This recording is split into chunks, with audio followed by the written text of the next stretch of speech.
Hello guys, welcome to the fiction series. Today we are gonna see What If Naruto x Summer x Raven x Willow? Part 3. If you want more awesome fanfiction like this, don't forget to hit that subscribe button. So without wasting any time, let's get into the video. Arthur Watts was not a humble man. Strictly speaking, one couldn't call him arrogant either. Arrogance implied the belief that one was superior to all others, that everyone was beneath you. While Watts was the sort to appreciate brilliance, and even boast of the occasional feat, he understood his limits. He was not a front-line fighter. Nor was he particularly agile or mighty when it came to a brawl, either. If he ever found himself in a fair fight against a huntsman, he would undoubtedly lose. But unlike the common masses, Watts was content with that knowledge. He knew where his talents lay, and they were not on the battlefield. Nay, his true strength lay within his mind and the creations spawned by that keen intellect. His mind whirled with dozens of ideas every day. Some were dismissed out of hand, others hastily jotted down to serve for later. But these days it felt nice to have someone finally appreciate his research, even if the esteemed Council of Atlas had yet to do so. Why would they? Those short-sighted fools were focused on that pointless penny project of Pietro's, to the exclusion of all else. Just thinking of it made his blood boil. As if that fat fool could possibly produce results. Anything he could do, Watts knew he could do better. It wasn't arrogance. Not really. For him, it was simple truth. Even if the rest of the world was blind. His scroll pinged suddenly, simultaneously alerting Arthur and drawing him from his musings. Arthur looked up from his papers and plucked it out of his pocket, mildly bemused to find a message from Naruto waiting for him. The words contained within that quick text were simple enough to decipher, if a tad misspelled by awkward fingers. The request that followed proved slightly less so. Sorry to bother you this early, Arthur. It read. I need you to make another weapon. Not can you make a weapon, Arthur. Not will you, but I need you do. Naruto did not doubt his genius nor his ability. Also, another message came through almost immediately thereafter. Scrolls are still evil. Watts chortled softly despite himself. Just the other day Naruto blatantly refused to use a scroll.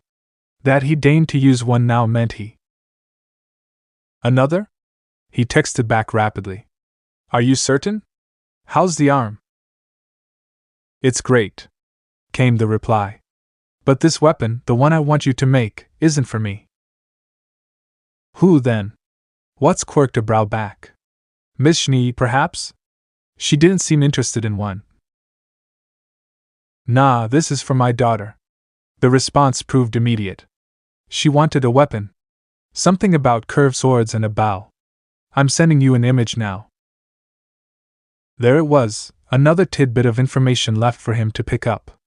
Naruto had a daughter? News to him, that. His mind leaped to the logical conclusion. Willow clearly wasn't pregnant, and didn't look to be expecting. Yet he wanted the weapon soon. He must have adopted someone. Some street rat down in Mantle perhaps? Regardless, it wasn't his concern. Watts paused, thumbing his chin as he considered the request and the hastily drawn sketch now staring back at him through the scroll. An easy project. He wouldn't even struggle with this. But did he want to waste his time on such a thing? It was so rare to find someone who appreciated his talents these days. Not James Ironwood, not Pietro Polendina, and certainly not Atlas. They all scoffed at him, thought him eccentric, mad even. Bah! Plebeians, the lot of them. They wouldn't know brilliance if it slapped them in the face. Nicholas Schnee was a fine patron and had funded a great many projects, but if he had to choose between them, he would say that he favored Naruto more. Dare he call him a friend? Perhaps he was. The blonde praised his brilliance and proved receptive to any input he offered. Moreover, he didn't mince words. He might still be a tad inept when it came to technology as a whole, but surely that could be remedied. And it would be remedied, if Arthur had anything to say about it. Great minds think alike after all, and Watts considered himself great indeed. He wasn't one to work for free, however. Curved swords, you say? His mustache twitched as he returned the text. Very well. I'll do this for you. But you'll owe me a favor. No problem. There was no hesitation whatsoever. Mind if I stop in tomorrow and have you take a look at my arm? What suspected he knew why. Just how badly do you want that grappling hook? Naruto's response proved swift. Very badly. And you're trusting me with this? Of course. He could almost picture the blonde's quizzical look. You're my friend. I trust you. Watts tried not to preen at the praise and failed spectacularly for it. Friend, he'd said. Such a quaint feeling. He'd not had one of those since his schoolyard days. Very well. It would behoove him to do this, if only to prove himself further and get into the man's good graces. He might even come to learn of this strange chakra substance the blonde had been gushing about. So many applications. No, he admonished himself with a shake of the head. Now was not the time to press that particular issue. Baby steps, Watts. Control yourself. Very well. He sent a quick confirmation in return. I'll see it done. Thanks. Naruto's text came back. You're the best. The best, he said? Oh, that felt good. Stifling a small smile, the soon-to-be doctor pocketed his scroll, turned his attention back to his laboratory, and thumbed his chin. After a moment's consideration, he paced to a nearby table and swept it clean with an arm, scattering the papers strewn across its surface. Naruto wanted a weapon, did he? Well, he would forge the best damn weapon he'd ever seen. Still, as he worked, a stray thought nagged at him. Artificial life. His fingers twitched restlessly at his side as he considered the matter further. Perhaps he could yet dabble in that field once he completed this particular task, if only to best Pietro at his own game. Anything he created, Watts was certain he could make, but better. A small, vicious smile tugged at his lips as he continued to dwell on the subject. He'd not dabbled in this field before. He'd never felt the need. There were always other projects, pursued by the constant need for validation. But had he not proven himself? The notion began to consume him. Yes, the more he thought on the matter, the more this prospect enticed him. Whispers ran through the back of his mind as the seed of an idea was planted. Artificial life. Not a mere robot, but a being with true sentience akin to that of a human being. An entity that, given time, could think and act independently. But how to go about it? It would need a name, of course. Something simply, perhaps, yes, easy to remember. An idea dawned, prompting Watts to sketch out a hasty note. ALMA. He scrawled out another, hasty acronym beside it for now. Artificial Living Machine Angel. Bit of a working title, that one.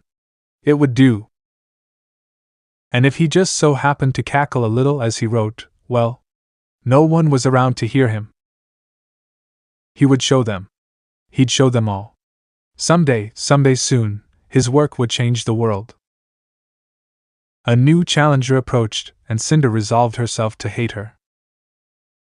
She didn't need to know Kali Belladonna to pass judgment on the young woman.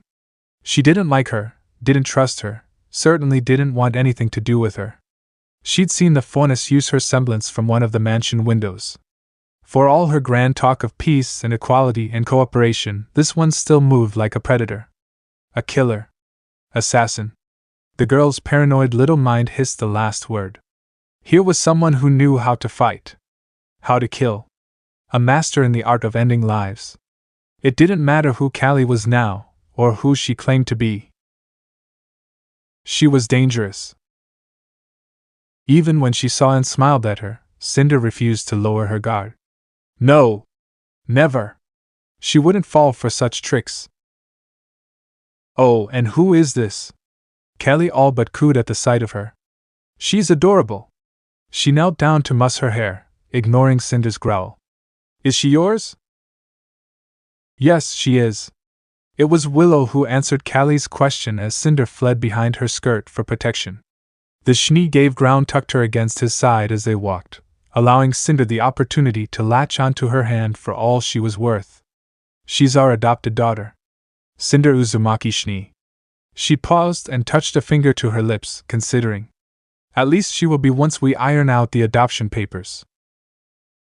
Aren't you a little young to be parents? That's a formality, obviously. Naruto quickly buelled in between the two of them before someone could throw an insult.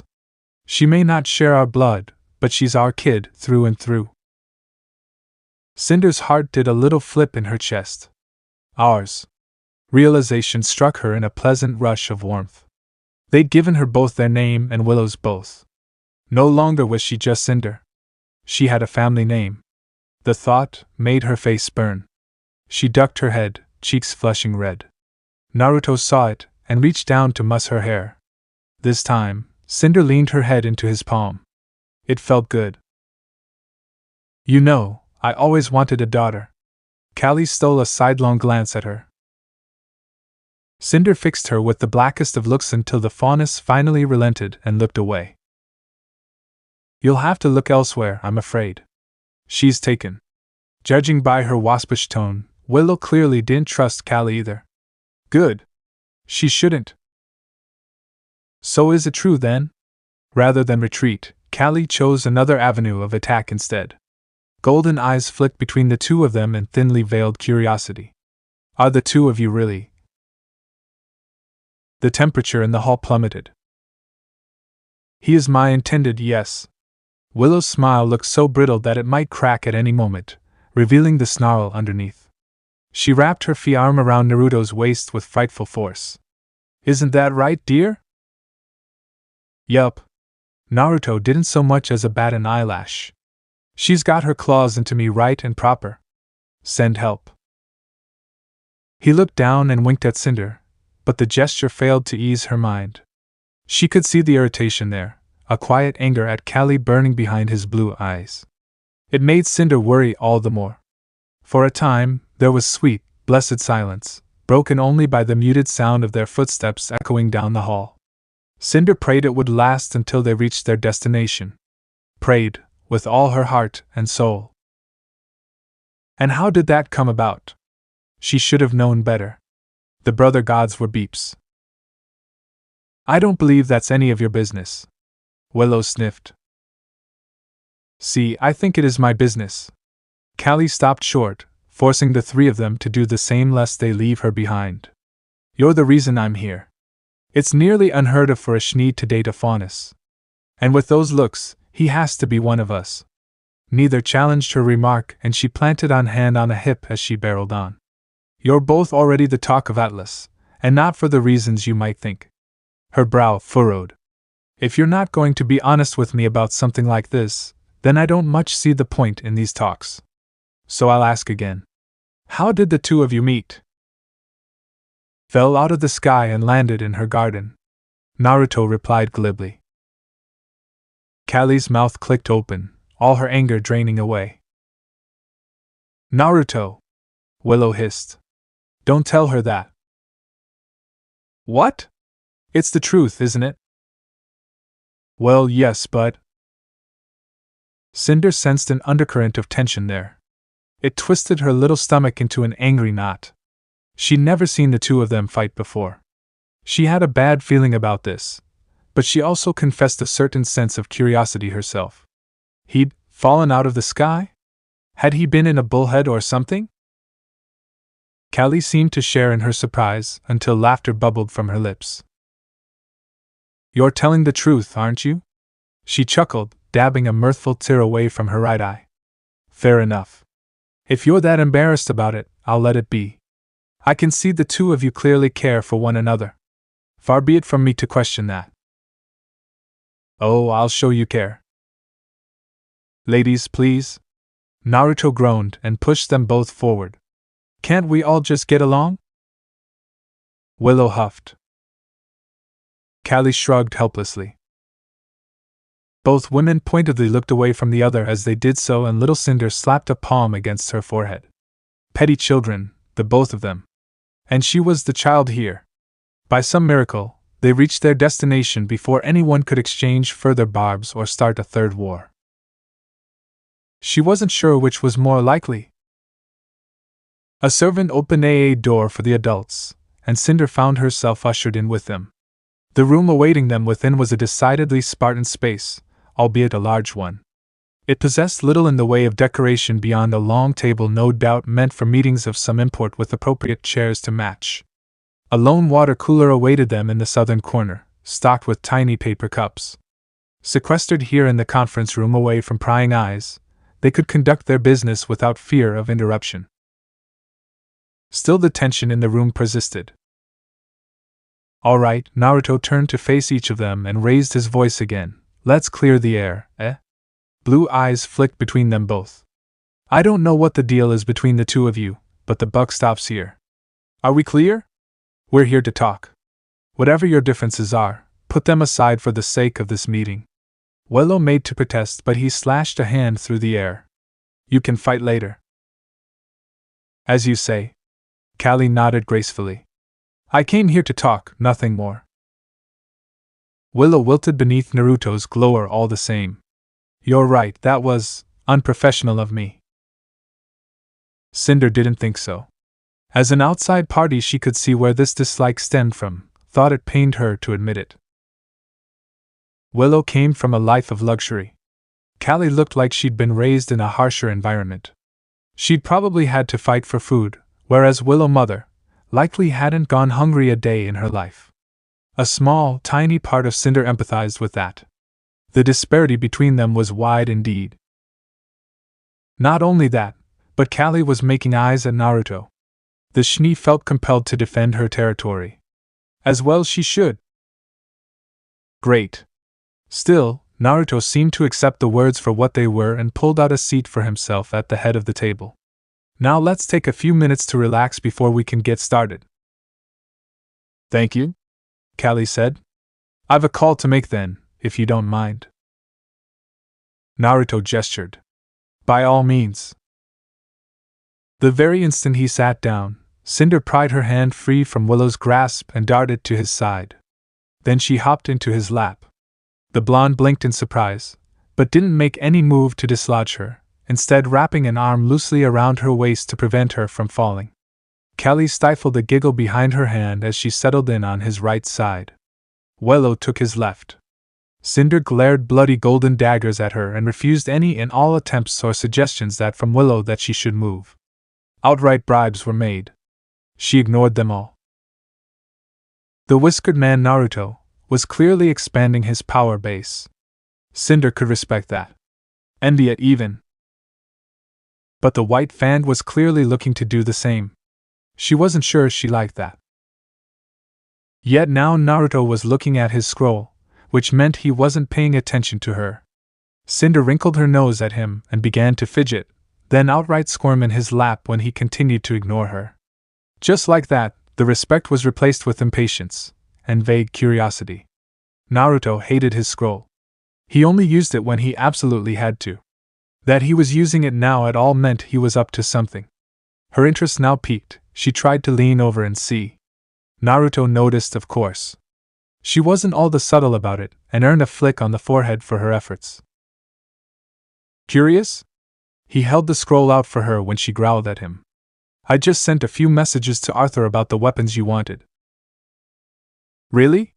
Cinder perked up, unable to conceal her glee and anger all but forgotten.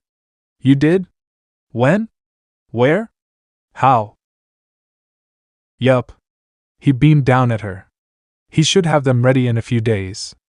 Take a look." She scowled fearsomely at the scroll. It all looked like squiggles to her eyes. "What's wrong?" Naruto asked of her. Cinder grimaced. "I can't read." Of course she couldn't. No one had taught her. Down in Mantle, an urchin didn't need such a skill, and what little money she scraped together had ever been meant for food and shelter, not lessons. She knew how to fight, how to run, and how to talk. That was all she needed. All she'd ever been concerned with. Until now. Now, quite suddenly, she was expected to know how, and she didn't. It made her face burn with shame. An ember of anger sparked to life and she choked on it, painfully aware of the silence in the room, She could feel everyone looking at her. You can't read? Willow was the one to break the silence, repeating her own words. Cinder braced herself for laughter to follow that declaration, only to find a curious expression instead. Naruto's hand descended on her little head and ran through her hair, slowly soothing her stress away. He didn't look at her with scorn, but empathy. Not pity, but the look of someone who had suffered a similar fate and sympathized with her plight. She wasn't sure what to make of it. Her eyes grew damp again and she scrubbed furiously at them to hide her tears. I'm sorry. She hung her head. I'm being a burden again, aren't I? Don't worry about it. The whiskered man swatted her concerns away with a laugh. I had to teach myself to read when I was your age. Cinder nearly fell off his lap, such was her shock. You what? Willow sucked in a sharp breath. Callie joined her off the side, and for once, Cinder was too shocked to glower at them.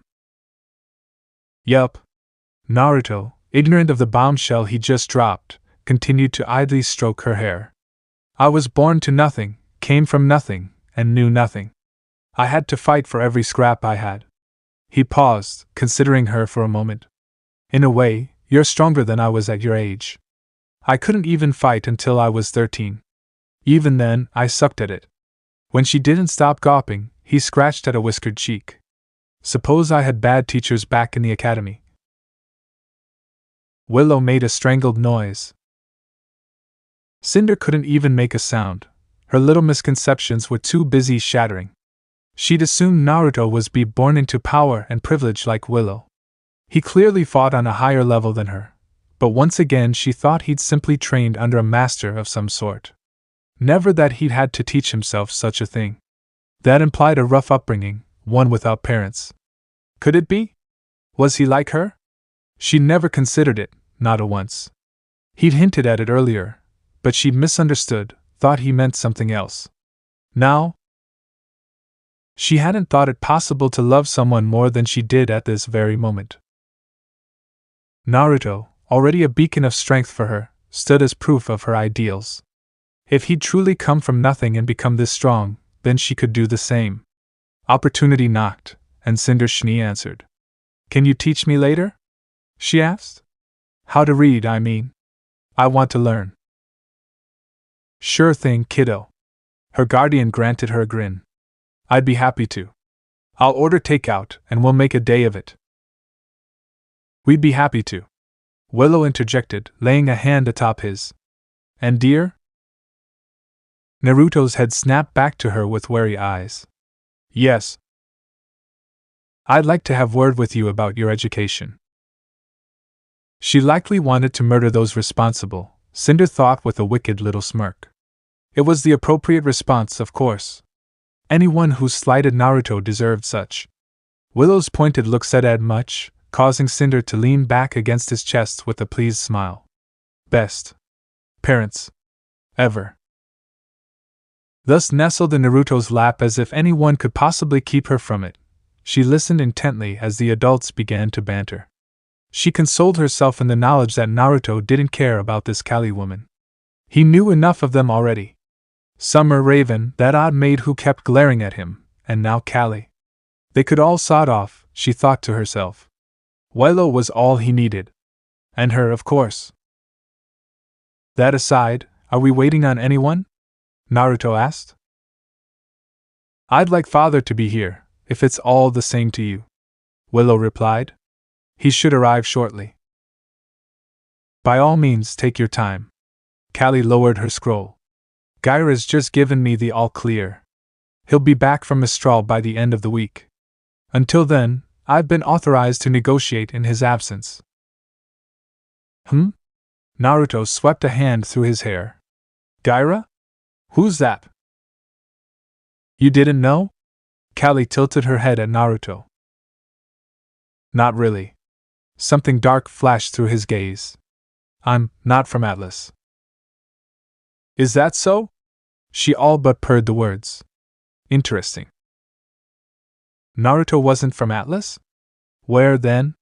Vale? Mistral? Vacuo? Cinder watched the byplay with mild interest and filed away that remark for later. Callie might have meant those words. Then again, she might be lying. She was clearly trying to be nice to everyone, unlike a certain grouchy bird, and ordinarily that alone would have earned her a few points. But she'd been making eyes at Naruto, and that alone set her back a country mile in Cinder's eyes. That's my fault. I forgot to tell you. Willow leaned over to fix Naruto's messy mane herself, then at a second glance, swiftly did the same with Cinder. Both sighed as she fussed over them. Gaira stands as the current leader of the White Fang. No doubt he appointed Callie here, she gestured to the bemused faunus in question, to act as his representative. It's nothing personal. Callie reassured them. He'll be returning to Atlas in a few days. Still, I felt this couldn't wait. Speaking of waiting, Naruto muttered the words without warning, his tone causing Cinder to perk up. Ashbin's probably going to stick his nose into things if he's still here. We should probably expect him. We should. Willow agreed wholeheartedly, patting Cinder's head. The girl tried not to preen as she spoke. He strikes me as the sort to meddle. Summer more so. She'll be here in a heartbeat if she finds out. Callie's right ear twitched, and she went terribly still. Cinder noticed immediately, attention latching onto the stranger with singular focus. She had reacted to Summer's name just now. She was certain of it. Coincidence? She desperately wanted to believe so. Summer was a common enough name. She might well be thinking of someone else, right? Ugh. This was irritating. All these words within words. Why couldn't they just say what they meant? Why, though? She looked to Naruto and kicked her legs against his. Can't we just tell them all to go away? This is our home. Naruto and Willow exchanged a bemused look as Callie squealed at Cinder's petulant pout in the background. We could send them packing, Naruto patted her head, but that would be rude. Does it matter? She argued. You're strong, so they have to listen. We will do no such thing, Willow said. But... Willow quirked an eyebrow. That was all it took to quell her complaints. Not a word, not a shout, just a look. Something stirred in Cinder. Not anger or hunger or even fear, but a healthier emotion altogether. Respect. She wanted that kind of power. To cow someone with a look. To make the masses part before you. Willow wasn't even strictly in charge of the SDC yet, and already her words, her actions could move nations. From what she'd seen of his skills, Naruto could probably take on an entire kingdom if it came down to that, assuming anyone was foolish enough to make an enemy of him. These were her parents. These were the people who would be raising her. Teaching her. Life was good. Maybe we got lucky and Ashbin took them back to Beacon already. Naruto offered, claiming her attention once. Who knows? Stranger things have happened. Not a chance. Willow shot him down. I know Summer. She'd never leave without saying goodbye. I'm sorry, Callie interjected suddenly. Did you say Summer? As in Summer Rose? Willow's head whipped around with an audible crack. Cinder mimicked her. Don't tell me you know her? That's a bit of a story. As though waiting for that very phrase, Naruto's scroll vibrated. Willow's joined it a moment later. Cinder turned back to peek at the former. Sorry. Naruto read the message out for her. Ashbin and Nicholas got into a nasty argument, and Raven had to cut us back a portal to Vale earlier than we expected. I wanted to say goodbye, but didn't have chance. Ray says she's gonna try and kill you in your sleep. See you in a week? Oh, Father. Bless you. Willow sagged in her seat like a puppet without strings. I'll have to get him something nice for his birthday next year. Another ping followed. Huh. This one's from Crow. Naruto dutifully read the next message. Ice Queen looked hot in her new outfit. You're a lucky guy. The Schnee turned scarlet and snatched the scroll from him. Her eyes blazed. I will end him. Naruto and Callie cackled together, And just like that, the ice broke. Cinder listened intently as they bantered back and forth anew, watching the tensions slowly drain away. She was a good listener.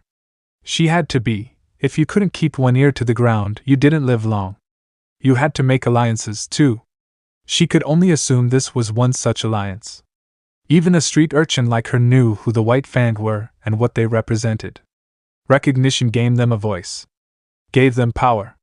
It made sense that Callie would jump at the chance for the SDC to acknowledge her group. The door clicked open abruptly behind her, drawing the girl's attention away from that strangely unpleasant thought. Father. Willow hummed in mild concern. You're awfully late. What kept you? Just a bit of business. Nicholas hummed. Nothing to worry about. Cinder knew otherwise after seeing Summer's text. The old man was clearly running interference for them against Ojban, and while she didn't necessarily understand why, she found herself grateful for it all the same. He'd already tried to recruit Naruto and Willow for Beacon. From what she'd seen of him, he'd probably try and snap her up too, if he could. Not that she'd let him. Her place was here. Well, as I live and breathe. Callie all but jolted out of her seat. If it isn't the big man himself. Miss Belladonna? Nicholas inclined his head in a nod and reached out to grasp her hand when it was offered. A pleasure to finally meet you in person. I believe I have someone of yours. I beg your pardon? Without warning, the door smashed open and nearly smacked Nicholas in the back. It was only a quick sidestep on his part that saved the Schnee. A dark figure buelled their way in behind him, shouting and swearing as they stormed into the room. Naruto did a double take and exhaled angrily. This time Cinder was alarmed to find that her minder actually seemed to recognize this one. Oh dear. She craned her neck back. Golden eyes widened. They weren't hers. You! The newcomer jabbed a finger at Naruto. You've got some nerve pulling a stunt like this after you ditched me last night. Me? The blonde tilted his head like a curious puppy. And last night? Blue eyes narrowed. What are you talking about? Who are you? You seem familiar. Young Cinder found herself staring at a fauness with striking golden eyes and ebony hair, clad in black-orange leathers. Were it not for the dark shade of her skin or the stripes marking her arms, one might have been forgiven for thinking her and Callie's sisters at a distance. Whomever she was, the newcomer didn't look happy to see them. The feeling appeared mutual. You don't even remember me, do you? That accusing finger turned to a stabbing one, jutting against his forehead as Cinder glared on. Let me jog your memory. Her golden eyes blazed into his placid blue when Naruto made no move to speak. You kidnapped me, called me an idiot, dumped me in a backwater alley and ran off. Do you have any idea how embarrassing that was? Cinder looked up and saw an epiphany dawn in the eyes of her guardian. He sighed, and something in his eyes had Sienna skittering back like a frightened kitten. She knew the look well. For a fleeting moment he stopped being Naruto and became the whiskered man once more. His expression snapped back the moment he caught her watching, however. Blasted shadow clones, he muttered aside. I thought I recognized you. My boys helped you out with that mob. You still ditched me. Well, Nicholas sighed as he stepped around the seething girl and into the room. I suppose that's one way to introduce yourself. Father? Willow blinked in surprise. Who is this? That, Callie groaned as she sank into her chair. Would be Sienna. I'd asked her to wait back at outside. To be fair, she was outside. The elder Schnee demurred. He claimed a seat beside his daughter, and making quite a ruckus at that. I felt it best to let her inside myself before she broke in. Is that so? Callie's glower was a sharp thing, but Sienna wasn't cowed about it. Cinder wasn't sure if that was arrogance or anger on her part. While Willow's glower might have put the fear of gods into someone, Callie's lacked that wintry edge. She seemed more disappointed in her compatriot than anything else. Like a parent taking a naughty child to task. Regardless, such sentiment wasn't enough to make Sienna back down. Like hell I'd leave you alone with a bunch of humans. The younger fauna snapped back, hands clenched into fists at her sides. What are you and Gaira thinking, staging a meeting like this? Peace. All eyes turned to Naruto. They're thinking about peace. The blonde continued amicably as he laid his hands on the table. This time there was an unmistakable edge to his voice, one that left Cinder shifting nervously in his lap. We're here to talk, that's all. He gestured with a hand. Feel free to sit down and join us. All are welcome here. Sienna slapped it away. We don't need peace with the likes of you. We're fine on our own. Willow hissed. Impudent little. No, by all means. Naruto raised a hand, silencing her. I'd like to hear what she has to say about me. You're a pacifist. Sienna turned her head and spat. A filthy race traitor who sold their soul for a nice pair of legs. Willow didn't make a sound. Neither did Nicholas. Somehow, the Schnee's silence terrified Cinder more than anything they could have said. Sienna, that's enough. Kelly cut in quickly. Stop running your mouth, or you'll be made to stop. A traitor. Naruto tilted his head like a curious fox, and Cinder caught the ghost of a smile lurking on the edge of his visage. A traitor, you say? He smacked his lips and repeated the word with a small chuckle, as if he somehow found those damning accusations amusing. Is that really what you think? If you have another problem with me, then by all means continue. Speak your mind. Cinder frowned despite herself. What was he playing at? Sienna swallowed the bait whole. You're a coward too. The finger came back again, seeking his brain matter. You could have massacred those shits last night. I saw the way you moved. You're a fighter. Instead you turned tail and ran like a coward. Now you want to make peace because it's good for your image. You don't care about the little people. About us. So you'd rather I kill anyone who looks at me funny? Violence isn't always the answer. Naruto rebuked her with a shake of the head. Sometimes it's better to take the high ground. You'd know, wouldn't you? Sienna clicked her tongue and regarded him with a triumphant look. Your precious high ground runs right through a Schnee's legs. Naruto gave Cinder the tiniest nudge in his lap as he made to stand, and with a jolt, Cinder understood what was about to happen. He was angry. He would lash out. That would jeopardize the meeting. That couldn't be allowed to happen. This meeting was vital. He told her as much. If he stood up and struck Sienna now in front of everyone, he might be forgiven for it. But might not. It would ruin his plans. His plans were important. And this bitch was going to ruin them. She hated her. Something ugly bubbled up in her chest. Shut up. Sienna balked at her. Huh? Cinder's world burned red. I said shut up. Sienna reared back as the smaller girl flew at her, realizing the gravity of what she just said. Cinder didn't care. She slammed a clenched fist into her gut before she could even think to speak again. The sudden burst of shock that burned through the older girl's gaze brought her more pleasure than any meal might. She'd been raised on the streets. On the streets you had to be fast. No, faster than fast. Naruto had only taught her a little, but she was still trained. She knew how to fight. How to win.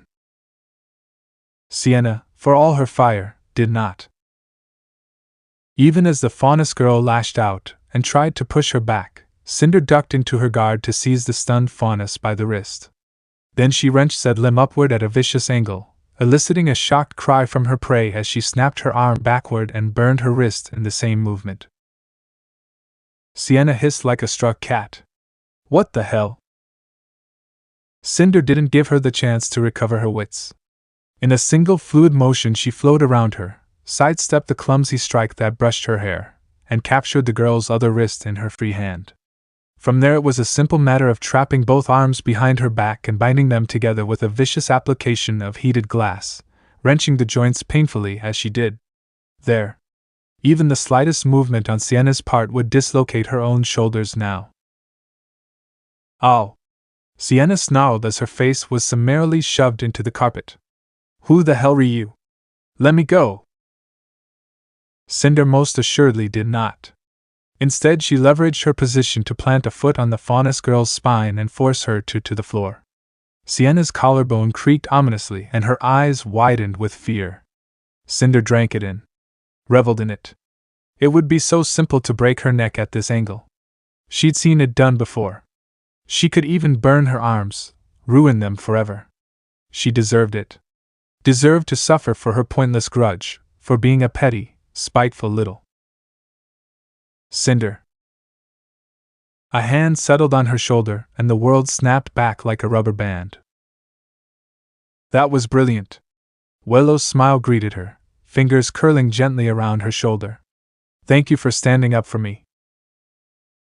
Cinder released a breath she hadn't even realized she'd been holding, suddenly and keenly aware of all eyes on her. Though she was chuffed to realize her mother had come to her aid. A slow, angry heat still crept up the back of her neck. What? Did they think she would sit idly by while someone badmouthed her parents? No. Never. Still, the silence threatened to strangle her.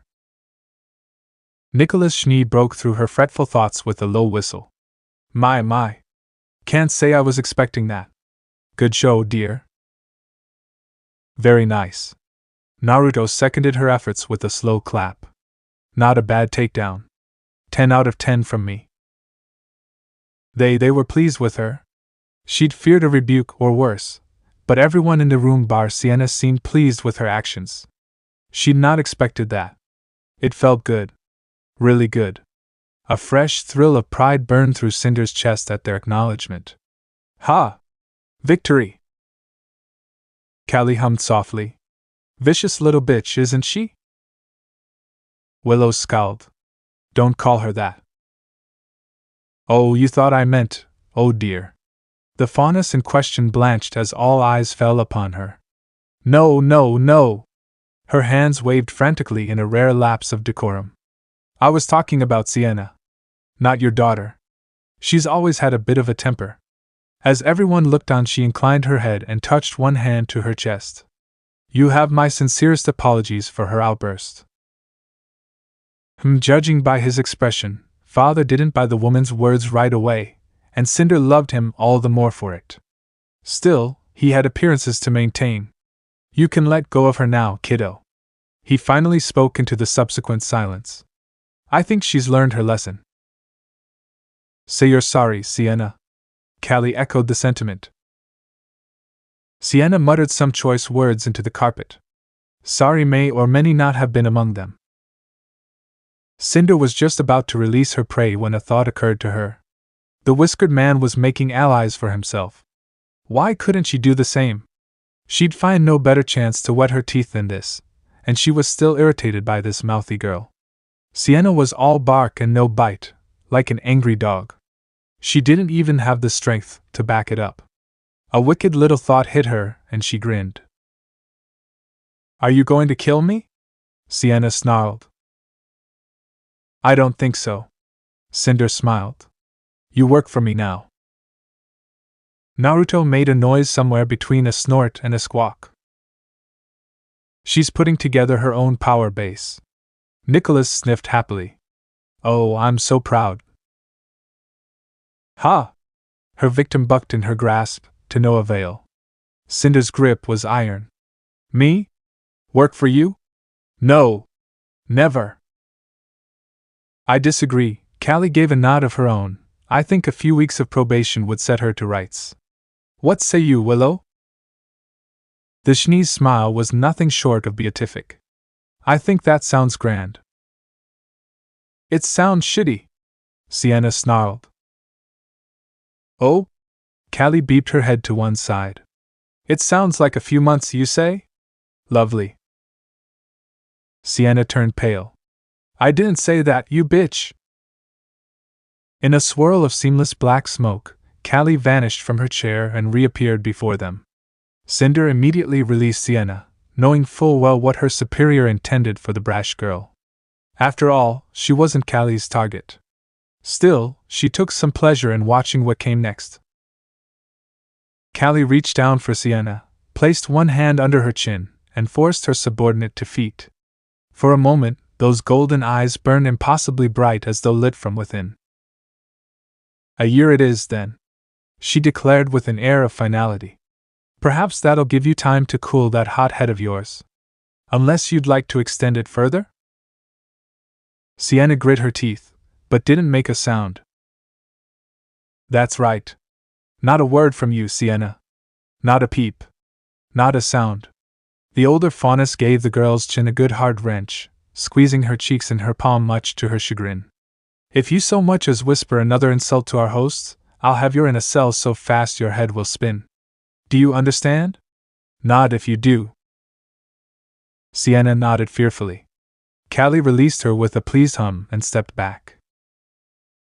Good girl. Go sit in the corner and think of what you've done.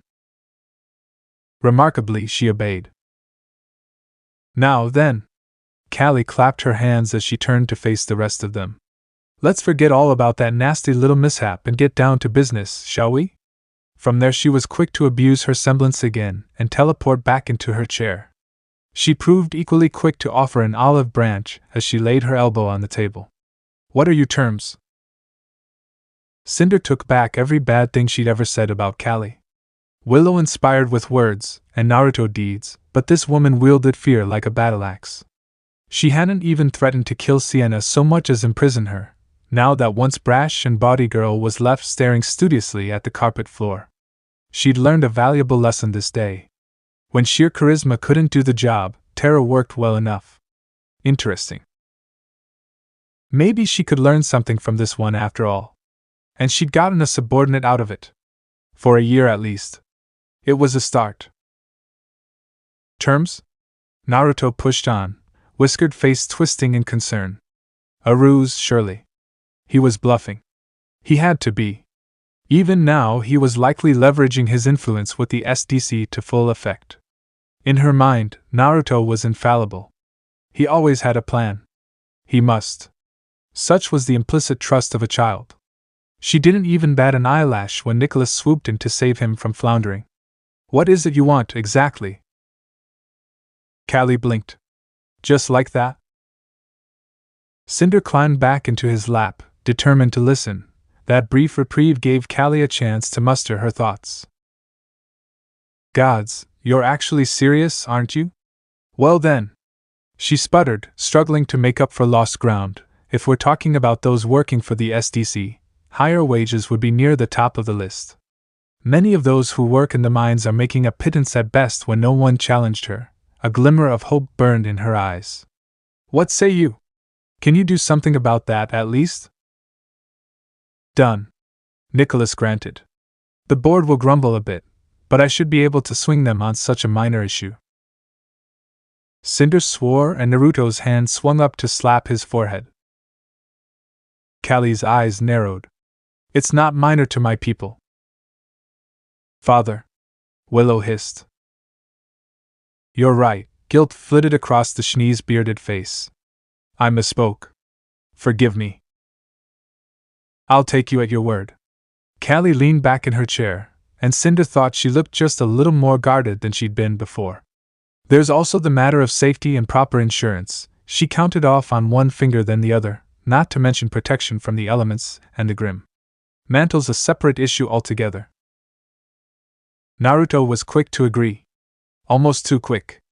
I'm sure Willow and I could help on that front. It's not that simple, my boy. Nicholas cut in, drawing a black look from the blonde. Why not? Naruto asked before Cinder could. Were it within my power, I would be more than happy to grant Miss Belladonna everything she's just discussed and more. A defeated look flashed across Nicola's worn face. However, I'm just one man and the SDC is a beast of its own, one I cannot completely control. His shoulders rose and fell in a weary sigh. If you ask for too much, too soon, there's going to be significant pushback on these issues. Callie opened her mouth to refute him, but he beat her to the punch. And though it may seem otherwise, our coffers aren't overflowing with lean these days. You're the founder, aren't you? This time it was Callie who challenged him. Your word should be law.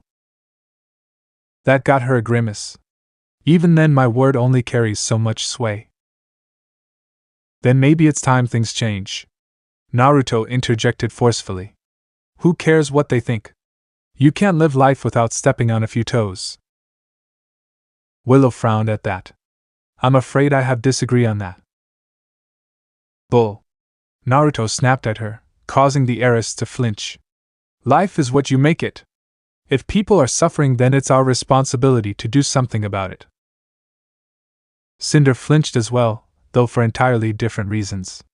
It was the first time she'd seen Naruto openly snap at Willow for anything.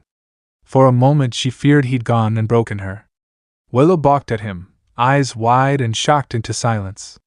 Cinder instantly recalled the tension from before, saw a brief flash of guilt as both averted their eyes. Oh dear.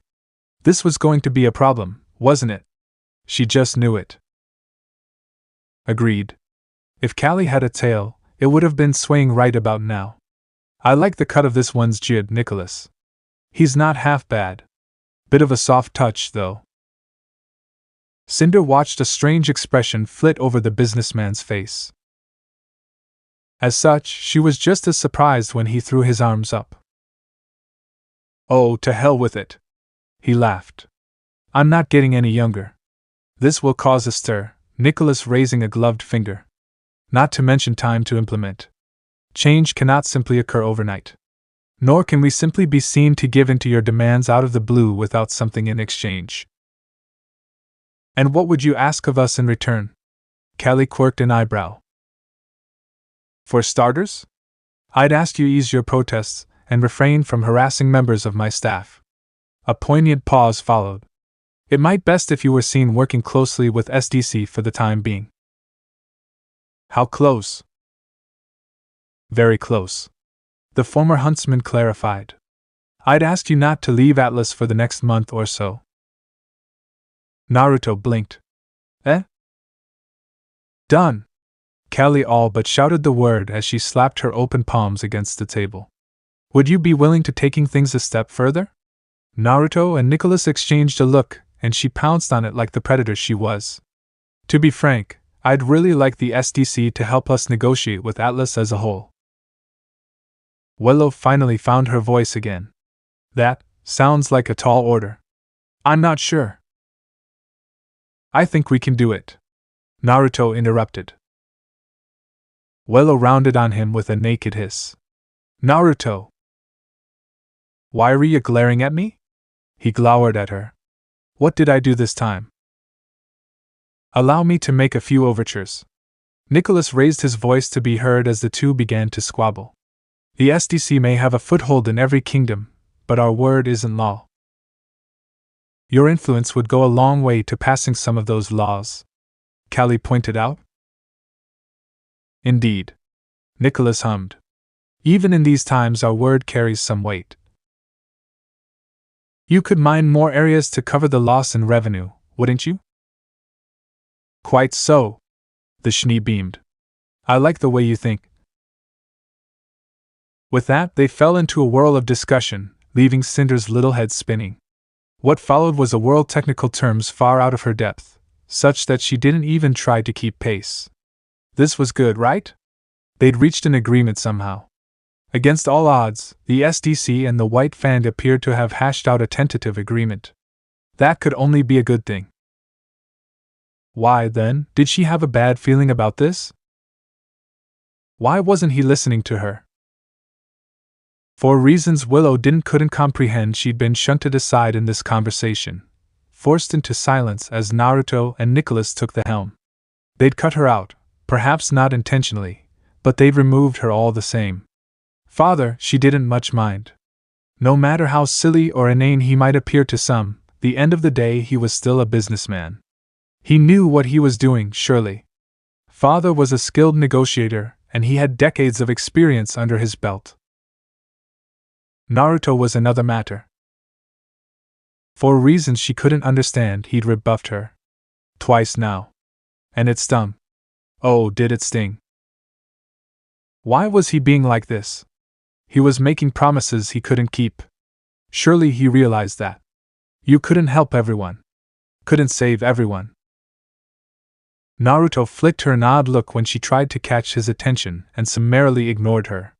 Cinder was preoccupied with her new lackey? Minion? Subordinate? Willow couldn't quite find the right word for it. But she could find a word for her intended in this moment. Irritating. It wasn't anything he'd said or done, but rather, what he'd failed to do. For the first time since they'd established this little ruse of theirs, he wasn't listening to her. She wasn't sure why that hurt so much, only that it did, that it pricked her in the worst of places. Frankly, it was miracle they'd never fought before and bound to happen sooner or later. Naruto spoke his mind far too freely, caring not for what others thought of him. Willow almost envied him that if it weren't so infuriating. She knew their relationship was fake. It was a lie built on another lie, one built to ward away potential suitors. But now that lie had been thrust into the limelight. Yes, their engagement was most assuredly false. But she was beginning to fear that the feelings behind it weren't. They'd spent time together. Begun to bond. She was admittedly fond of him. A very small, vocal part of her wouldn't mind if this ruse evolved into something more, something grand, something true. That made this conflict hurt all the worse. With each passing moment she felt her anger build, a steady storm that burned higher and higher. Willow tried to stamp it down, to no avail. Her anger persisted. She clamped a lid down on it, locked it in a box and threw away the key, yet still it continued to simmer and seethe. Finally, she could take it no more. Willow stood. "Pardon me for a moment," she declared briskly. "I'm afraid I'm not feeling well." To his credit, Naruto flicked a glance at her. "Want me to come with?" Oh, now he was concerned about her. "No," she forced the words out through gritted teeth. "That won't be necessary." Before he could protest, she turned her gaze to Callie. "Will you be all right without me, Miss Belladonna?" "By all means, go." Callie waved a hand at her. Golden orbs flicked back to Naruto. "I'm sure we can find something to chat about until your return." She didn't even mean any harm by it, but those words pricked Willow's pride all the same. She didn't want to be around Naruto right now. Not if it meant watching Callie make eyes at him. And he didn't even see it, the dolt. She stormed out and slammed the door behind her before anyone else could challenge her. "Wait up, will you?" To her dismay, Naruto darted after her not a moment later. Mercifully, he'd left Cinder behind with Nicholas. Thank the gods for small mercies. She didn't want the girl to see her like this. But didn't want Naruto near her right now either. In a fit of pique she hastened her pace, for all the good it did her. She heard him lengthen his stride to match hers and bit back a growl. So they were doing this, then? Here? In front of everyone? "I didn't ask you to follow me, Naruto," she huffed, all but flinging herself around a corner. "Go away. Shoo. Leave me be." "You're angry." It wasn't a question. Her temper flared anew, angry and cold. Ice cold. Cold enough to burn. "Figured that out yourself, did you?" she called in a saccharine voice. "How wise you must be." "All right, very angry." He sighed at her back. "Was it something I said?" She refused to grace him with an answer. "Can't we just talk?" Willow growled and yanked open the first door she found. She marched inside and sure enough, Naruto followed. As she'd known he would. She heard him ease the door shut behind him with great care and knew why. He was afraid he might break this one, as he'd done with many before. Ordinarily, that would have made Willow smile. Instead, her joy turned to ash in her mouth as she took in her surroundings. The room itself was a simple guest room, yet unadorned save for a lone window and a worn cot. It would do. "You want to talk?" She rounded on him, folding both arms beneath her breasts. "Go ahead. Talk." For the first time since she'd met him, Naruto dithered, reluctant to speak. "Is there something you want me to say?" He offered the words. A pregnant silence stretched between the two of them. Must she spell it out for him? You dismissed me back there, in front of everyone. Willow spoke slowly, clenching her fists at her side. Do you have any idea how embarrassing that was for me? To just be pushed aside like that. I'd expected a father, he never means any harm by it, but I didn't expect it from you. That hurt me. Oh. Comprehension dawned in the blonde's gaze. I'm sorry for that. I didn't mean to. Just like that, tension drained from Willow's shoulders. She made a tiny noise of contentment and stepped in to take his hands in hers, threading pale fingers within his tan digits. Her anger began to abate, slowly bleeding away in the silence as she held on to him. Perhaps she'd overreacted as well. Naruto might be thick as a brick at times, but he wasn't a bad person. He was loyal, kind, quick to come to her aid when asked, and for once, he'd actually apologized for that. Her heart fluttered and her anger flickered like a windswept candle. But I'm not sorry for wanting to help Callie. The tension returned with a vengeance and bought real estate in her heart. Helping her's all well and good, Naruto. She frowned, but you can't take on that world for her. That's absurd. Even for you. Is it? I've been meaning to bring this up, but I'm thinking about leaving Atlas once we've settled things with Callie. He looked over his shoulder as he said the words, and as such didn't see the way she stiffened. Just for a bit. He hastened to add when she didn't respond. I want to see the world. Help people like her, you know? It doesn't feel right to keep Cinder cooped up in the mansion either. He was leaving? Just like that? Willow's heart wrenched as she wrenched her hands free. No. He couldn't. He wouldn't, surely. You can't leave, she said quickly. You're needed here. Well, I can't stay forever, you know. He laughed. Say it, her thoughts raged. Tell him. Her voice failed her. Naruto frowned, then turned to face her entirely when she hung her head. Did you say something? I didn't catch that. If you're worried about the white fan, don't be. They seem to good people, for the most part. His smile hurt her more than he could ever know, a knife of guilt stabbing through her ribs. I've got this. There's nothing to worry about. Believe in me. Believe? Ice blue eyes flashed. You keep saying that. You keep doing everything yourself. You keep getting further and further away. He blinked at her, and she failed to see the comprehension she so desperately sought there. Was he that blind? Sorry? Instead, he apologized. Like he always did. Without understanding. Did I make you mad? Something about those words set her off and the dam broke. Mad? No. She was beyond that emotion now. This was worse. Her lips twitched.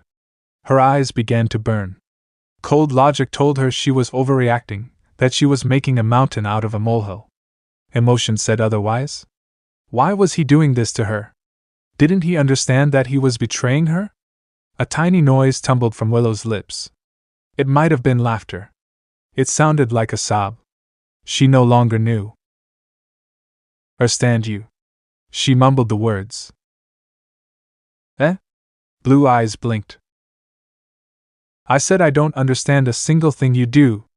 Willow burst out, all but slapping him with her braid as she spun to face him in such a confined space. I don't understand you, Naruto. I don't understand why you think the way you do. I don't understand. I can't understand. He tried to speak and she shouted him down with a shriek. Why do you act like this? Do you like helping people that much? Are you a workaholic? Words tumbled from her lips and she could restrain them no longer. That's stupid. You'll work yourself to death. His jaw clicked open and she didn't care. Everything came bubbling out. What's so important about seeing the world? Willow took a step forward, and he retreated in shock. I don't understand.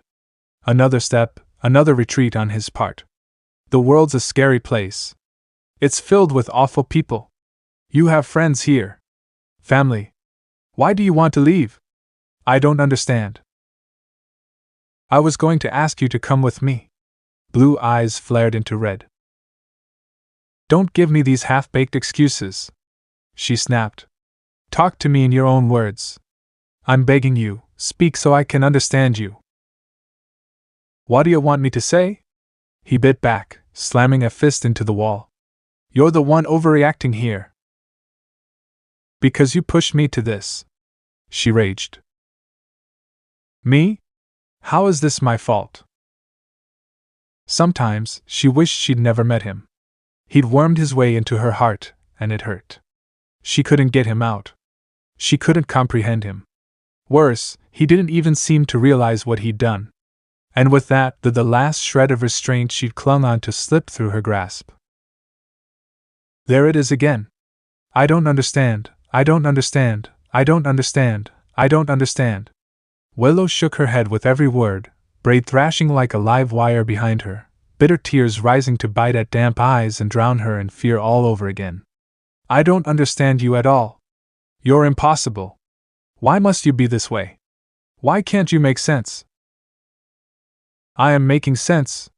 He flung up his arms. You're not. Where's all this coming from? What's gotten into you? You have. Her hands clamped onto his jacket, and she slammed him against the wall, cracking the plaster. You're loud, insufferable, and I care about you. Yet you're willing to throw yourself on a pyre to please the masses without a second thought. His face twisted in a moment of weakness, and she leaped on it, grabbing him by the jacket. Why can't you be selfish for once? Why do you have to constantly throw yourself in harm's way and risk yourself like this? The outside world's a dangerous place.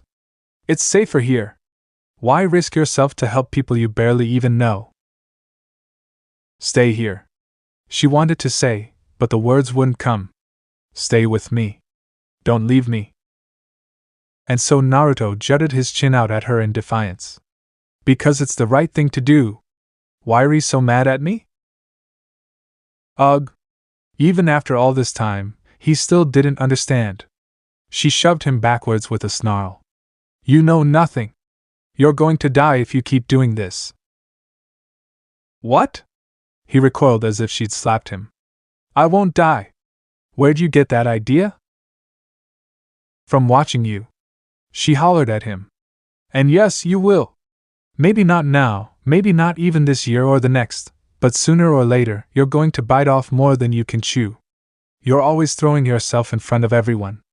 Sooner or later it's going to cost you your life. Her chest heaved with breath, with raw fear and terror. Never mind your recklessness. Did you even consider how Cinder and I might feel if you'd get yourself killed? Did you even think about that? Naruto's expression said he hadn't. Naive, dense, reckless fool. For the first time since they'd met, Willow struck out at him in genuine anger. Hey! Naruto caught her wrist and yanked her close. It only made her angrier, but he held tight. Let me go! She snarled up at him, to no avail. Release me this instant, Naruto. Do you hear me? Let go! No! He barked back, forcing a fresh flinch from her. Not until I know what I did to upset you. Just calm down and tell me. Calm? Willow wriggled a hand free and jabbed a manicured nail against his cheek, halting him in his tracks. How can I possibly be calm? You upset me. You enrage me. Every little thing you do. And you don't even realize it. You keep throwing yourself against these suicidal odds. It doesn't matter how tough you think you are, one of these days, you're going to get yourself killed. She swept a hand, shattering a nearby window with a glyph. Sharpened shards of glass flew across the carpet and bit into her aura, but she didn't care. Why don't you see that? She cried the words. Why don't you see me? I was right next to you, and Callie still played you like a fiddle. Why? Emotion overpowered reason, and Willow surged forward in his grasp to slam an open palm over Naruto's mouth. MRPH? Before he could protest further, she crushed her lips against the back of her own hand. Behind those fingers Naruto made a noise that might have been surprise, or consent. Willow was too furious to learn which. Damn this. Damn her. Damn him! He'd ruined everything. Ignorance was bliss. She'd been so happy this morning, and even now a part of her wanted nothing more than to forgive him. But she couldn't. Naruto was going to die if he carried on like this. And that was unacceptable. This is all your fault. She ripped her hand free from his face and skittered backwards to the door when he made to follow her. All of it. Every bit of it. My fault? He reared back, hands balling into fists. You're the one who… No! She all but wailed the word. Don't say it. Don't look at me. Don't touch me. She hissed at him until he withdrew. Don't even think about me until you start making sense again. I can't understand you. Angry tears streaked her pale cheeks, but she refused to hold them in any longer. I don't understand a single thing about you, Naruto. I don't understand you either. Once upon a time, his stubbornness might have pleased her. Now, it only hurt. You're not making any sense. Neither are you. Willow flourished sable at him, forcing him to back off. Follow me and I swear I'll freeze you solid. She spun and slammed the door in his face with a resounding bang and a sob. An empty hall awaited her. She was grateful for that. There was no one there to see her tears. No one to watch as she flung herself down the hall. None to protest when she tore open the door to her room, locked herself within, and buried her head in a pillow. Perhaps had she lingered a moment more, she might have realized what she'd just done to him. Willow never noticed Naruto's stricken expression, nor the guilt burning in his eyes. She never heard him call out for her. Never saw his head strike the wall. Damn it, he muttered. I screwed that up. Why am I wearing a blindfold? It's a surprise. Naruto's mouth twitched into a tiny smile as he continued to guide Cinder down the hallway. Trust me. You're going to love this. Cinder's little shoulders twitched at the implications, and although Naruto felt her eyes narrow beneath the dark cloth, she yet held fast. She didn't try to escape. She didn't tear the cloth, didn't bolt, didn't run away. Make no mistake, he could tell she wasn't happy about this secrecy, but she deferred to his judgment. A month ago that would have been unbelievable. Cinder would have whined and cried, skittered away the moment he even suggested such nonsense. Now, it simply served as another sign of how far she'd come. Made him proud, it did. You say that to me, his daughter clicked her tongue at him, and yet I still failed to see why I need to be blinded so. The blonde quirked an eyebrow, though he knew she couldn't see it. Wait. Did you just crack a joke? Her herd whipped toward him, and she nearly stumbled for it. Absolutely not. I said no such thing. Sounds like you did. She scowled and stomped a foot, falling into a petulant pout as they walked. Naruto bit back a chuckle and ushered her onward, knowing that to laugh now would send the girl into a sputtering frenzy. Cinder loathed being mocked. So he held his tongue and schooled himself into silence. Kurama held no such reservations. Oh, she's going to be a terror when she's older. I can't wait. She really was, wasn't she? This was a strange feeling, pride in someone else. Unfortunately, all that pride was overshadowing by a deep, unyielding guilt. For a month had passed. Nearly 30 days after their argument, and still Willow refused to speak with him. She wouldn't even look his way when they passed one another into the hall. It shouldn't have come as a surprise. He'd always known her to be stubborn, but somehow it did. He would have thought her anger would have run its course by now. Instead, it continued to smolder. Whenever he drew near, she would stomp away. He tried to speak to her several times now. Each time, she asked him if he was sorry. Each time, she saw his confusion. Each time, she walked away. Trapped in the mansion, they couldn't bear to be around one another. It wasn't even that Naruto thought her incapable of keeping her word either. Rather, he failed to see what he'd done wrong. He wanted to help people. Callie needed his help. The White Fang needed his help. He was keeping a promise. Where was the problem? He'd racked his brain for days on end and found nothing. Willow claimed she didn't understand him. Naruto was beginning to realize he didn't much understand her, either. But he wanted to. He didn't want to see her cry again. But why had she? After all, it wasn't like they actually were. Oh dear. Maybe their ruse had worked a little too well. For all his bravery, Naruto couldn't face the knowledge Willow Schnee might be genuinely interested in him. He could topple mountains, wrestle with tailed beasts, and crush Grim with ease. But romance? It terrified him. He didn't know the first thing about relationships. Give him an enemy or a good fight any day. Those he knew how to handle. Not someone who may or may not have feelings for him. Rather than face that possibility, he'd thrown himself into his work, desperate for a distraction. In that sense, taking Cinder out today was as much an excuse for himself as it was a reward for his ward.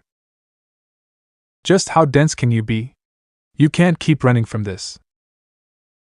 I'm not running, he grumbled. Just waiting for Willow to apologize, you know. Foolish boy.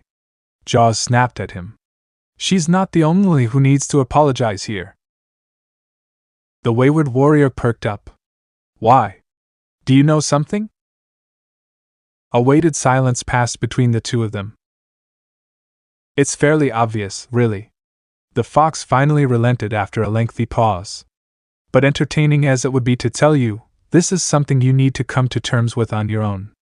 At this rate, you're not going to realize the truth unless some mook slaps you upside the head with it. Can't you just give me a hint? He hissed back.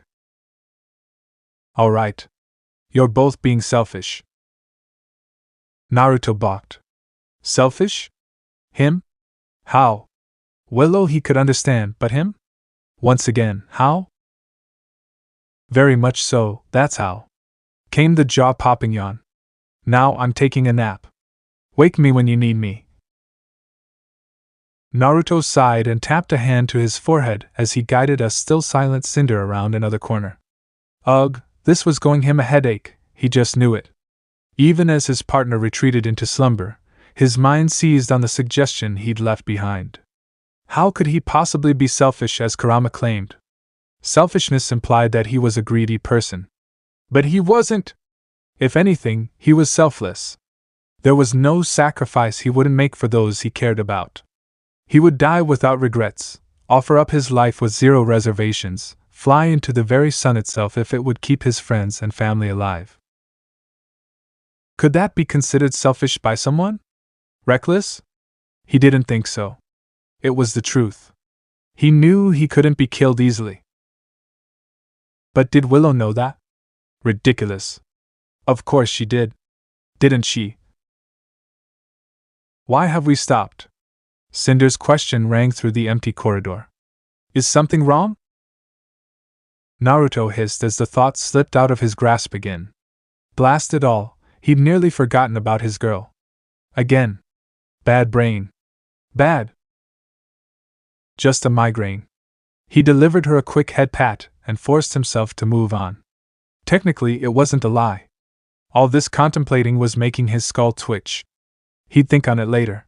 For now, he placed one hand between Cinder's shoulders and gave her a quick nudge.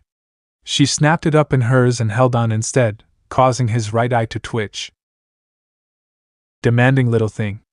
Fine. Have it your way. Taking the lead, Naruto allowed his ward to walk side by side with him, rather than ahead. And if he heard her exhale in relief, then he didn't dare comment on it. She'd never admit it, but holding his hand reassured her in a way that his voice just couldn't. Even now he glanced down, saw her fingers white-knuckled around his own, as if she feared he'd vanish into mist the moment she let go. Just a few more steps now. He adopted what he hoped was a soothing tone. Keep going. You're almost there. You said that 5 minutes ago. She growled, but the words lacked rancor. Want me to carry you? He offered. Would that be better? Heat crawled up her neck. Yes, I mean no. Just ahead of them, a pale door word opened with a faint musical chime. Cinder tilted her head and tried to place it, then the sounds that came from the room within, only to give up with a scowl. Naruto fought down a snicker as she sulked. If there was another thing Cinder Schnee despised, it was failure. She wanted to be the best. To exceed in every facet of life. But she was just so damn adorable when she pouted. Of course she wouldn't know this place. She'd never been here before. If he had his way, she'd become a regular here. Naruto raised a fist and banged it against a nearby wall. Once. Twice. Thrice. The sound traveled away swiftly, like ringing a gong. Not now, blast you! Arthur's voice rang out from somewhere deeper within his workshop. I'm working. Too busy for an old friend? He called back with a smile. I can come back tomorrow. A distant crash answered almost immediately. Hold that thought. Cinder frowned at the noise. Who or what was that? Naruto smiled. A friend, kiddo. Wait for it. She blinked. For what? Naruto bit back a laugh as the faint scent of burned metal reached his nose, punctuated by a harsh clang as Watts set aside whatever project it was he'd been working on and hastened in their direction. Cinder would grow used to Arthur's erratic behavior soon enough. He certainly had. The man hadn't left him much choice in the matter. As such, when a somewhat disheveled Arthur Watts came sliding around the corner, a noise that caused Cinder to yelp, Naruto didn't bat an eyelash. That. He chuckled. Though his tan face was dirty and his lab coat smudged with Hunuhat, the scientist had never looked more alive. There was a high, wild light burning in those keen eyes, as though the man were stood on the cusp of some great discovery. It burned higher still when he saw the two of them. Naruto felt Cinder hide behind his legs, but Watts scarcely seemed to notice her. Please forgive my appearance. He bowed forward to clasp his palm instead. I didn't realize it was you, much less that I'd left my door unlocked. A blonde brow rose as they shook. Might want to watch that. Oh, but I am. His ally winked. Rest assured, you needn't worry about my safety. Straightening, he clasped both hands behind his back. Have you come on business? Nah, this is more of a personal visit, Naruto conceded. Frowned, when he realized the hand he was clasping was more metallic than he'd first thought. Hey, what's that on the back of your palm? Ah, this. Watts hummed, flexing his fingers in the red gauntlet. Just a pet project of mine.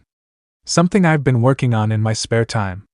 The gauntlet for it could be nothing else almost seemed to hum as he made a fist with it. It's not quite complete at the moment, and I've admittedly not given it my full attention. He opened his hand again and waved it about, allowing them to glimpse an odd glowing circle within before he made a fist with it once more. So many ideas, so little time. The gauntlet pulsed and Naruto's instincts shrieked a warning. Yow! A beam of light shot past him as he swayed out of the way, stinging the air just over his right ear before slamming into a nearby bulkhead. Still working the kinks out. Watts regarded the now pitted metal surface with a frown, followed by his gauntlet. Blasted thing keeps misfiring. Must be the power source. Bloody arc reactor. A wry chuckle escaped him, almost as if he found that amusing somehow. But time waits for no man, it seems. Naruto blinked. Arc what now? He'd understood none of that. In the end he settled for a shrug. Always brimming with ideas, aren't you? I've you to thank for that. But I see you're not alone. He noted Cinder a heartbeat later and stepped back. Finally brought her, have you? Then you've come for that. Naruto finally remembered to tug the blindfold off her eyes. We have. I'll fetch it then. His mustache twitched. Just a moment. Golden Orb squinted up at him in quiet indignation, making sure he was still there.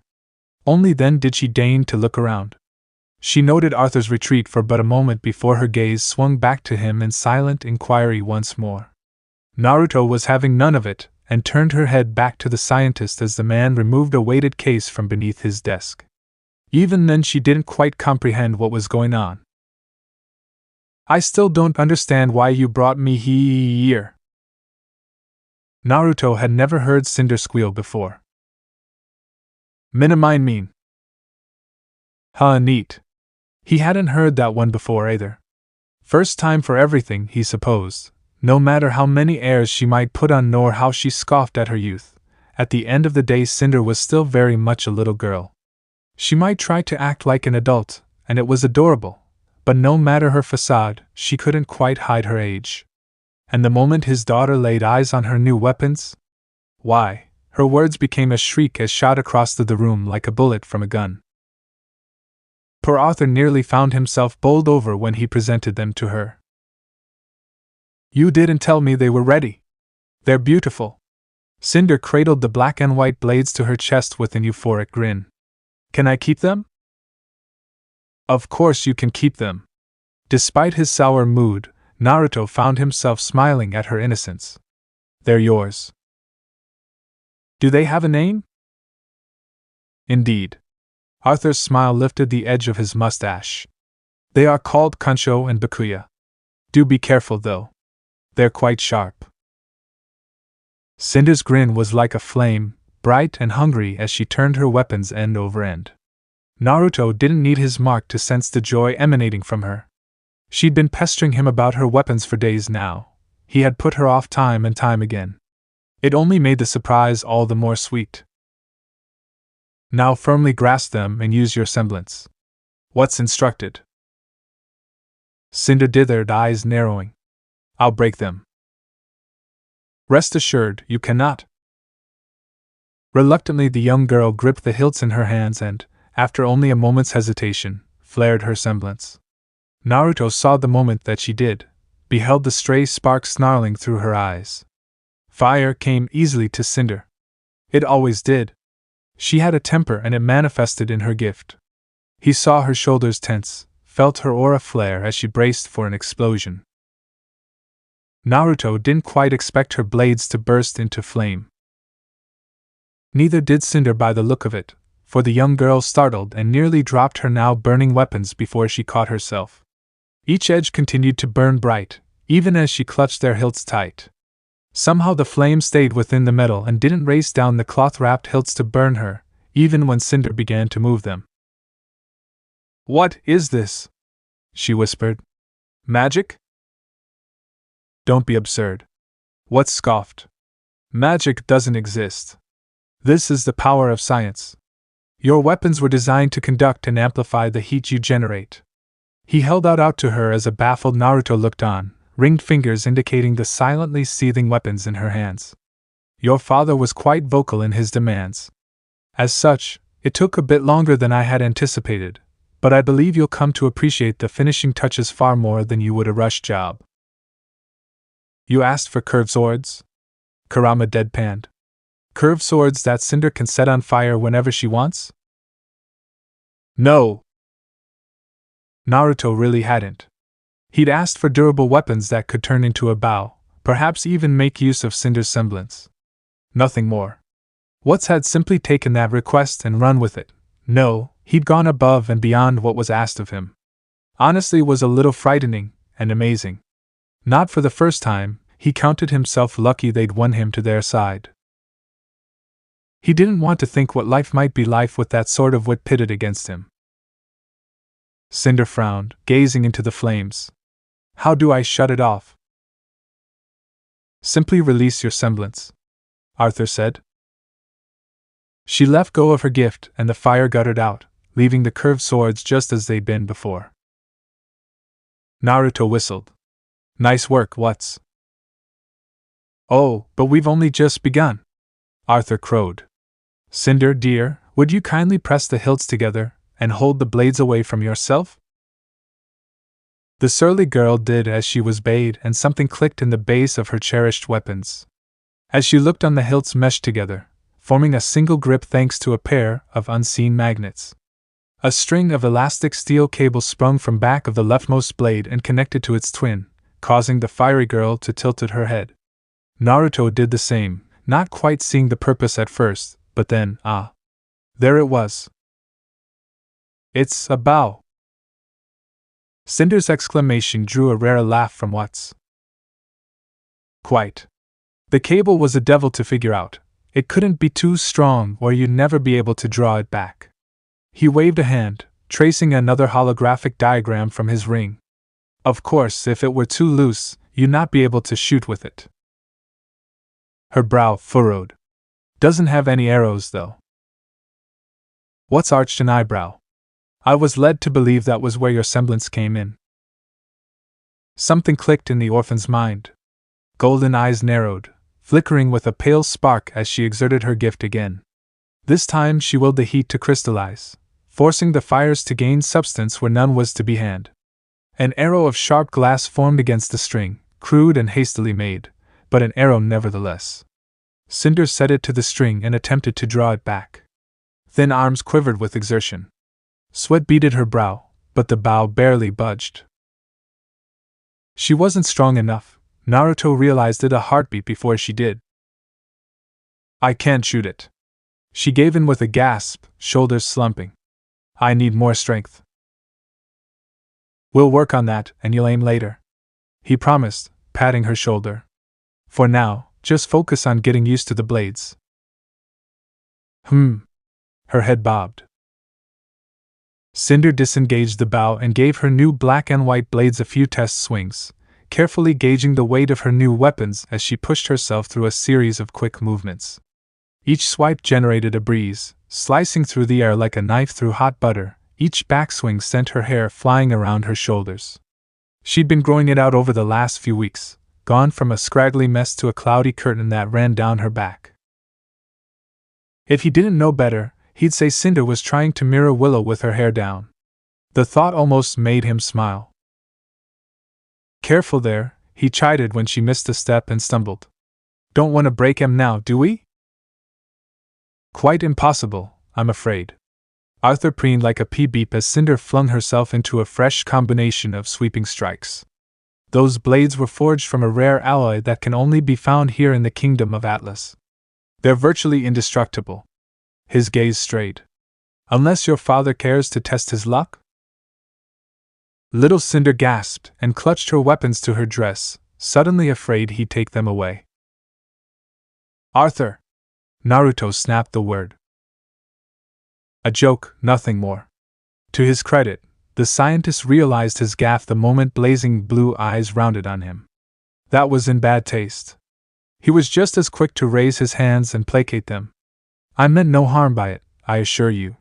You have my word. A grimace plucked at the corner of his mouth. I am not the most eloquent when it comes to people. It was not my intent to offend. The worst part of it all. Arthur was telling the truth. Naruto could sense that much. He felt surprise, shock, laced with a bite of fear for having upset them, but not anger. Not hatred. He didn't know Cinder enough to like or dislike her. That he felt relaxed enough to make a jest at all was something of a miracle. Naruto still wasn't much pleased with him.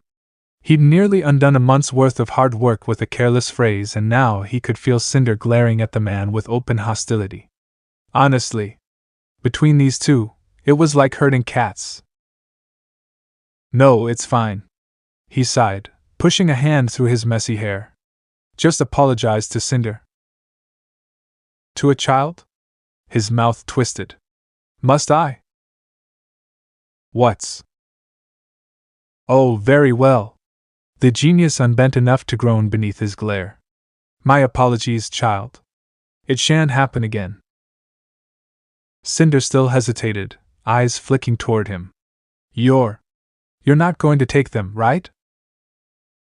No. Naruto cut that nascent thought down before it could take root. They're yours. A shaky smile bloomed on Cinder's face. Okay. Arthur saw it and shook his head. Come here, and I'll give you their sheaths. He beckoned to Cinder once more. Do be careful. They might be too heavy for you, even if I attach them to your belt. I'm not weak. Cinder bridled immediately. I can carry them. My dear, I never said such a thing. Naruto restrained a rueful smile of his own. Say, is that other weapon ready? Indeed. Arthur returned to his desk and withdrew a fresh case as Cinder bound her blades behind her back, leaving the slight girl to admire herself. I just finished it this morning, crafted it to your specifications. Hardly an elegant tool, but needs must, I suppose. He was right on that account. Sienna's new flail was a vicious, chain thing, far better than the old leather cord Callie had taken from her. Poor girl had been jumping at shadows ever since. She'd be better able to protect herself with this, and it would go a long way to easing tensions back in the mansion. At least if Cinder's minion was armed, and wasn't that an odd thing to say, he needn't fear her running away. Naruto considered it a moment more, then closed the case and took it up in his right hand. Good work as always. How much do I owe you? What's blinked? Oh. Yeah, you deserve to be paid for your work, don't you? Just plain common sense, that was. Everyone had the right to wages for good work, and Arthur's went well beyond that. Moreover, Nicholas had given him access to the Schnee accounts a week back, so money was hardly an object. Go ahead, name your price. There's no need. Full of surprises today, this one. Naruto frowned. Of course there's a need, you worked hard on these. Nonsense, I won't hear of it. Arthur slashed a hand through the air to silence him. I'm already the talk of the scientific community for your arm alone, and Nicholas pays me more than enough as it is. I'd look a right fool if I started demanding more money from you now. Thanks your patronage, not only have I been able to research the very bleeding edge of technology, but I've become downright infamous. Naruto flicked a quick glance over to Cinder and found her fiddling with her weapons.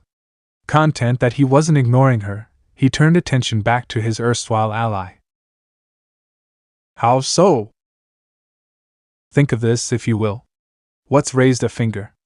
That arm of yours is one of my finest creations. Said finger indicated his mechanical arm with a grand wave. Forgive me for saying this, but I'd not have made it for you if Nicholas didn't seek me out. That's fair. The whiskered warrior found himself shrugging. But I still don't see how one arm made you this popular. It didn't. Arthur's grin grew. You did. Me? Not only did you acclimate to your new limb remarkably well, Watts was all too happy to continue, but you put on quite a show for the headmaster of Beacon himself. Now you're in the midst of brokering peace with the White Fang, the man engaged to Willow Schnee. An outspoken voice for peace and equality everywhere. And you're using my arm. Realization broke like the dawn. People know your name because of me. What I've done. Quite so.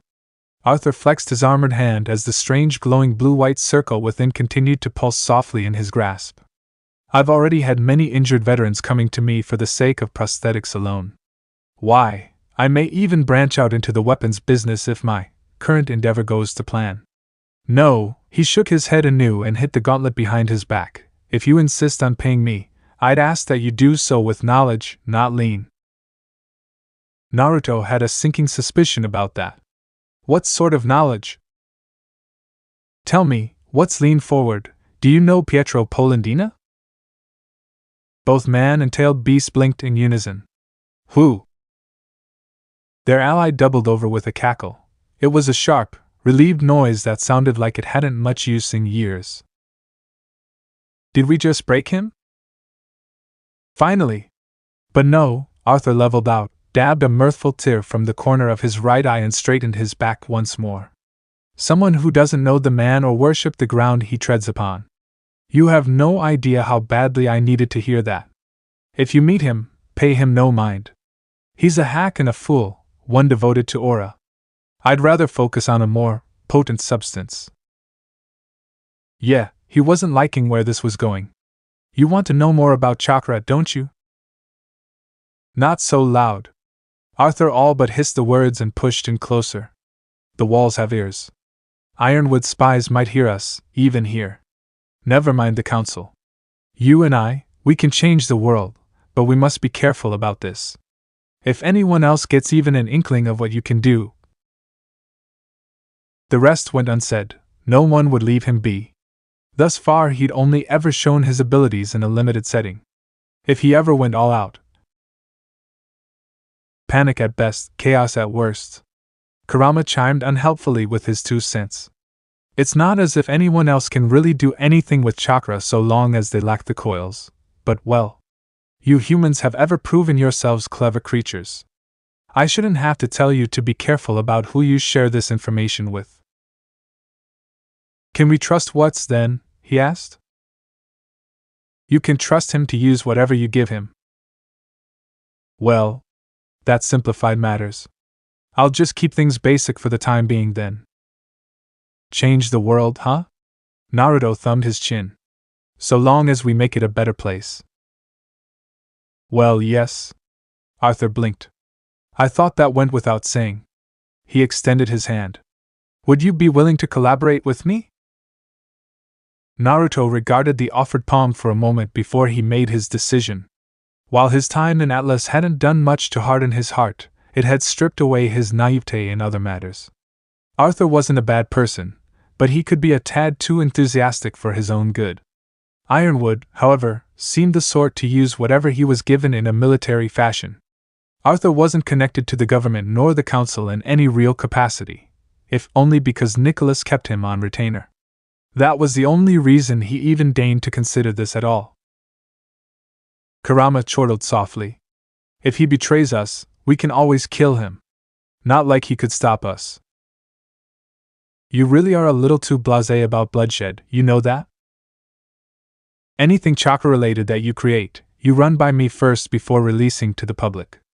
Naruto willed himself to speak slowly, throwing the full weight of his intent behind every word. Anything.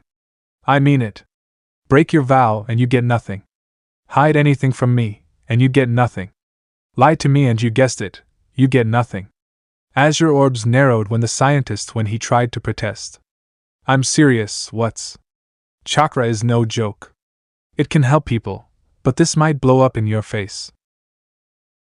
If supervision is the price I must pay, then so be it. Arthur leaped on it. Do we have an accord? Naruto stepped forward and clasped his hand. I'll see what I can do. Brilliant! Arthur shook his hand briskly. We're in business. Don't make me regret this, he warned. You wound me, good sir. Cinder buelled between them before Arthur could interrogate him further. Bless her little heart. Can we go train now? She all but hopped in place, a rare burst childish glee overpowering her skittish persona. Please, please, please? Naruto flicked a longing look at Arthur. He found no help there. The older man crossed his arms in a determined X shape to ward him off. They wouldn't be using his testing area anytime soon, not after he trashed it the last time. Still, did he even know how to fight? Curiosity stirred the pot, and he flicked a glance to the holstered pistol in the man's belt. He probably could. Wasn't important. We can practice after we give Sienna her weapon. He patted Cinder's head instead. Then she can train with us. Must we? She sulked beneath his palm. It would be rude to ignore her. Remember what Willow said. Cinder shook free and kicked a wall in a rare display of churlishness. If you say so, father. Oh dear. The word alone made Naruto want to groan. Father. Not papa. Not daddy. It was warning enough, and he knew to read between the lines. She was angry with him. Cinder, at least, was easy to understand. She wanted his attention in all things, and when he wasn't able to give it, she sought out Willow's. Now that he'd gone and inducted someone else into their little circle, she didn't know how to deal with it. Naturally, she'd fall back on her natural response. Measured aggression. By the log, she was going to seethe over this, wasn't she? Blue eyes flicked back to Arthur. Best to wrap this up before Cinder started spitting. Did you need anything else, Watts? We can talk another time, the scientist replied as he paced back to his desk to retrieve some papers. I'm a bit busy with another project, and I'm eager to get back to it. You mean that storage scroll I gave you? Interested again, Naruto perked up. Were you able to replicate it? Not quite, but it's admittedly not the center of my focus at the moment. Oddly enough, man seemed hesitant to admit anything more on that particular front. He was usually so keen to brag, too. This one is something of a personal nature for me. Just how many projects does the man work on in a day? That was the question, wasn't it? Watts had a brilliant mind to be sure, it just seemed scattered sometimes. He was eager to prove himself in every field he could. Perhaps a little too eager, even. That didn't make him a bad person. He just needed someone to keep him on the right path. He said as much. I'd love to see it when you're done. A spark shot through his eyes. Rest assured, you'll be the first person to see it. You've given me quite the inspiration. Good to know. Naruto clapped him on the shoulder with his artificial arm. Then I'll look forward to seeing the results of your work. Trust me, this will be revolutionary. What's preened anew? Let me know if you have any more requests for that arm of yours. My door is open anytime. You've already given me a grappling hook. He laughed and raised said limb high to inspect it for a moment. What else can you put into this? A rocket launcher? Cinder perked up, her sulking momentarily forgotten. That sounds useful. More than that, my dear. Arthur cackled. Much more. Naruto considered his arm anew. No. Kurama vetoed him immediately. You do not need a rocket launcher. You're overpowered already. But the prying eyes. Can we leave already? Cinder tapped a foot impatiently against the tiled floor. I'm hungry. Blue eyes swiveled towards her. Need help with your coat? Pale cheeks flushed with red. No! You needed help earlier. Kurama chuckled. Naruto? What's up? Protect this child. Don't have to tell me twice, bub. Naruto bid his goodbyes and helped Cinder squirm back into her winter garb, grinning all the while. If the streets of Atlas were cold in the morning, late afternoon was downright frigid. Blasted storm. Naruto sucked in a sharp breath through his teeth as a fresh gust of Arctic wind slapped him in the face, biting through his thick orange scarf to sting his cheeks. He jammed both hands into his jacket pockets, braced himself against it, and kept walking. Honestly, he'd never understand how the people of Atlas withstood the weather like this. Must be a genetic thing. He couldn't think of any other reason why anyone would willingly endure these kind of temperatures. I'm sorry, did you say something? It's quite warm in here. Naruto bit back a curse and stomped forward as the snow continued to lash at his face. Stupid bastard, warm and safe inside the seal. It wasn't as if he hadn't bundled up either. He'd been given a thick coat in Schnee colors, and even then the lack of heat was driving him mad. This storm didn't feel right. There was too much energy in the air. Even now he could feel it sucking away any warmth like a physical thing, as though it were trying to freeze the very world itself. He had to raise his arm to shield his face against the lashing waves of ices and sleet now, grimacing as he did so. Even the land of snow hadn't been this much of a nightmare, and he'd been a kid back then. You all right back there? He called. I'm fine. A muffled voice answered after a moment's pause. By contrast, Cinder felt no shame whatsoever in using him as a windbreaker. Clad in a pale blue coat of her own and clutching to his left hand like a lifeline, she trotted after him with measured steps. She wouldn't meet his gaze. No doubt she was still sulking. He could feel her glaring a smoking hole into his back even now. This was over Sienna. Naruto just knew it. The weather wasn't helping. If anything, the storm had grown worse. It didn't make any sense. The forecast for today had been, well, it wasn't a spring day, but this storm was absurd. He couldn't feel his nose. We're not going to make it back to the mansion at this rate, he decided. Let's find someplace to wait this out. Cinder's little head bobbed, and she made to follow him as he peeled off toward an alcove.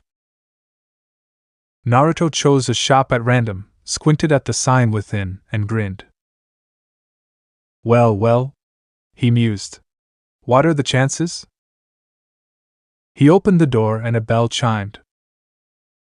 Almost immediately an angry gust of wind lashed at the blonde's back and tried to rip the knob from his grasp. Naruto stood fast, opening it enough for Cinder to squeeze through. She scurried in ahead of him, happy to be out of the cold. Couldn't much blame her for that. His fingers were going numb already beneath their gloves, and he could see the snow spilling in behind them. Close the blasted thing already. A man's voice called from behind the counter. You're letting the cold in. Naruto complied at once, wrenching the worn wooden frame shut behind him with a grunt of effort. Sorry for the intrusion, he apologized, turning to face the owner. Crazy weather, eh? Shop's closed, friend. He found himself faced with a lion-tan face framed by bright violet eyes and close-cropped pale hair. Not quite white, but not really a true blue-gray either. You could tell by looking at his beard. Burly arms folded before a cream-colored shirt and pale blue apron as the shopkeeper considered him. The fellow seemed friendly enough at a glance, if a touch wary given two strangers that had all but barged their way into his place of business. It smelled suspiciously sweet in here. Almost as if, well, that was a surprise. The sign had been right after all. We really are sorry for barging in like this. A second apology and a bit of lean set him to rights. I'm sorry if we startled you. Here. For your trouble. All right. A beefy hand swept the money off the counter. Suppose you can stay till the storm dies. Not seen a storm like this in ages. Thanks. Naruto stepped forward to clasp his hand, finding his own nearly lost in the larger man's grasp. We appreciate it. Say, you look familiar. The man peered at him. His eyes widened as Naruto peeled back the scarf and pulled away his winter hat. Wait a minute. He blinked at him owlishly, only just now recognizing his face without the obscuring layers. You're that one been on news. Violet eyes bulged in recognition. The one who made peace with the White Fang. As I live and breathe. Naruto tried to ward it off. He really did. To be fair, the peace isn't a certain thing yet. Callie and I are still working on it. You're Naruto Uzumaki. Cinder shook her head as she struggled out of her coat. By the gods, a celebrity in my own home. I can't wait to tell my Mary. Shoo! Naruto clamped a hand over the man's mouth before he could shout again. Not so loud. You'll wake half the neighborhood. Thomas grunted, blinked, realized he wasn't trying to strangle him, and relaxed. Only then did the blonde dare release him. Please don't make a scene. Right. The man recovered quickly and stepped back. Sorry about that. Welcome to Thomas Hill's sweet shop, then. He spread his arms wide, indicating the array of sweets around him. What can I get ya? Aha! I knew this was one of those. A pause followed as he felt a faint pulse of dishonesty from the man. Wait. Is Thomas really your name? I used to be known by a different name back in my heyday. The large man admitted, scratching the back of his head sheepishly. I'd rather go by Thomas now if it's all the same to you. With that sorted, the blonde flicked a triumphant glance to a still sullen Cinder, then their surroundings as he took her frost-covered coat and hung it up alongside his. He caught the gleam of interest in her golden eyes and made no mention of it. Kids liked candy, right? Maybe this would help. Not like it could get much worse. Thomas's abode was a homely little shop, all things considered, just the kind you might find way back in the hidden leaf if you knew where to look. Small, but not tiny, yet not overwhelmingly large at that. Confectionery treats lined the shelves, some sealed in plastic bags, others lined in clear cases, still more kept in large barrels near the back. A faint, almost familiar aroma wafted through the air. It felt like coming home. We'll have something sweet. he said for lack of any other idea. A pale brow rose. Might need to be more specific on that front there, lad. Taffy, then? He paused, then reaffirmed it when Cinder granted him a begrudging nod. And maybe a bit of warm cider for her, if you've got anything.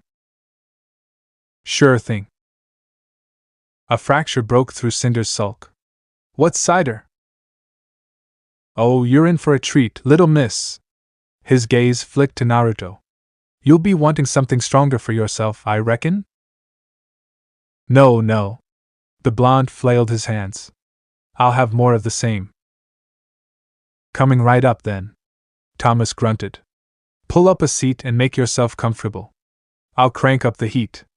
So, you and that Schnee girl, eh? That's real? Kurama scoffed. More than you know, less than you think. Go back to sleep already, furball. Cinder wandered off between the shelves as they began to banter back and forth. Naruto nearly went after her, only to realize he didn't know what to say. He'd been right. The sulk was out in full force, and she looked ready for a protracted siege. She'd be in a foul mood until he resolved it. Just like Willow. Ugh.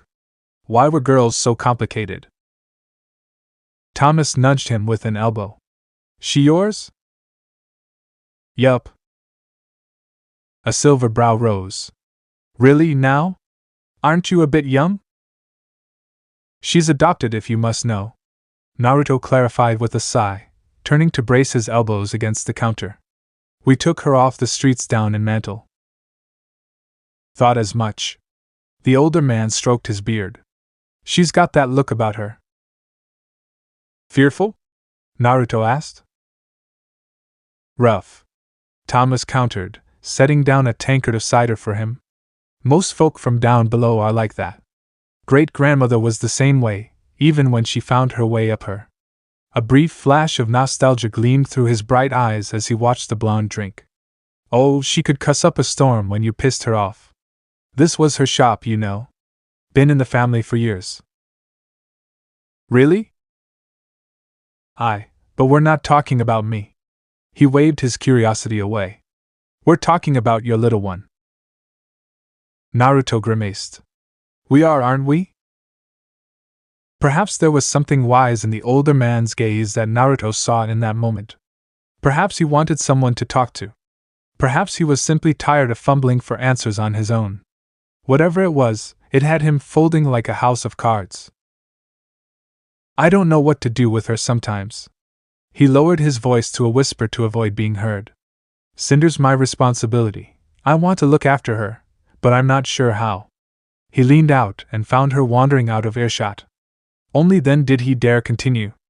I try to reassure her every chance I get, but she's just so damned skittish sometimes. I keep screwing up. How do I fix this? Oh, that's easy. Thomas clicked his tongue. Just honest with the lass. Works every time. Should sort her right out. Ought to help with your other problem, too. Naruto sputtered. How did you? To answer your first question, I'm the oldest of 7 siblings. The man guffawed beneath his disbelieving stare. As to the second, well. He flashed a golden wedding band on his finger. I've made my Mary angry a time or two. You've got the look of a man who's been in the doghouse for weeks now. Was that all he had to do? Just be honest? A rueful chuckle filled the air as the storm swelled outside. Thanks for the advice. Think nothing of it. Hill clapped him on the back. For what it's worth, thank you the preview.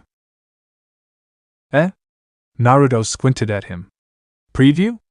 What are you on about? Mrs. is pregnant. Thomas chortled, then outright laughed when Naruto's brow shot into his hairline. Already 6 months along now, but we're hoping for a girl. Might name her Robin. If she's anything like yours, we know what to look for.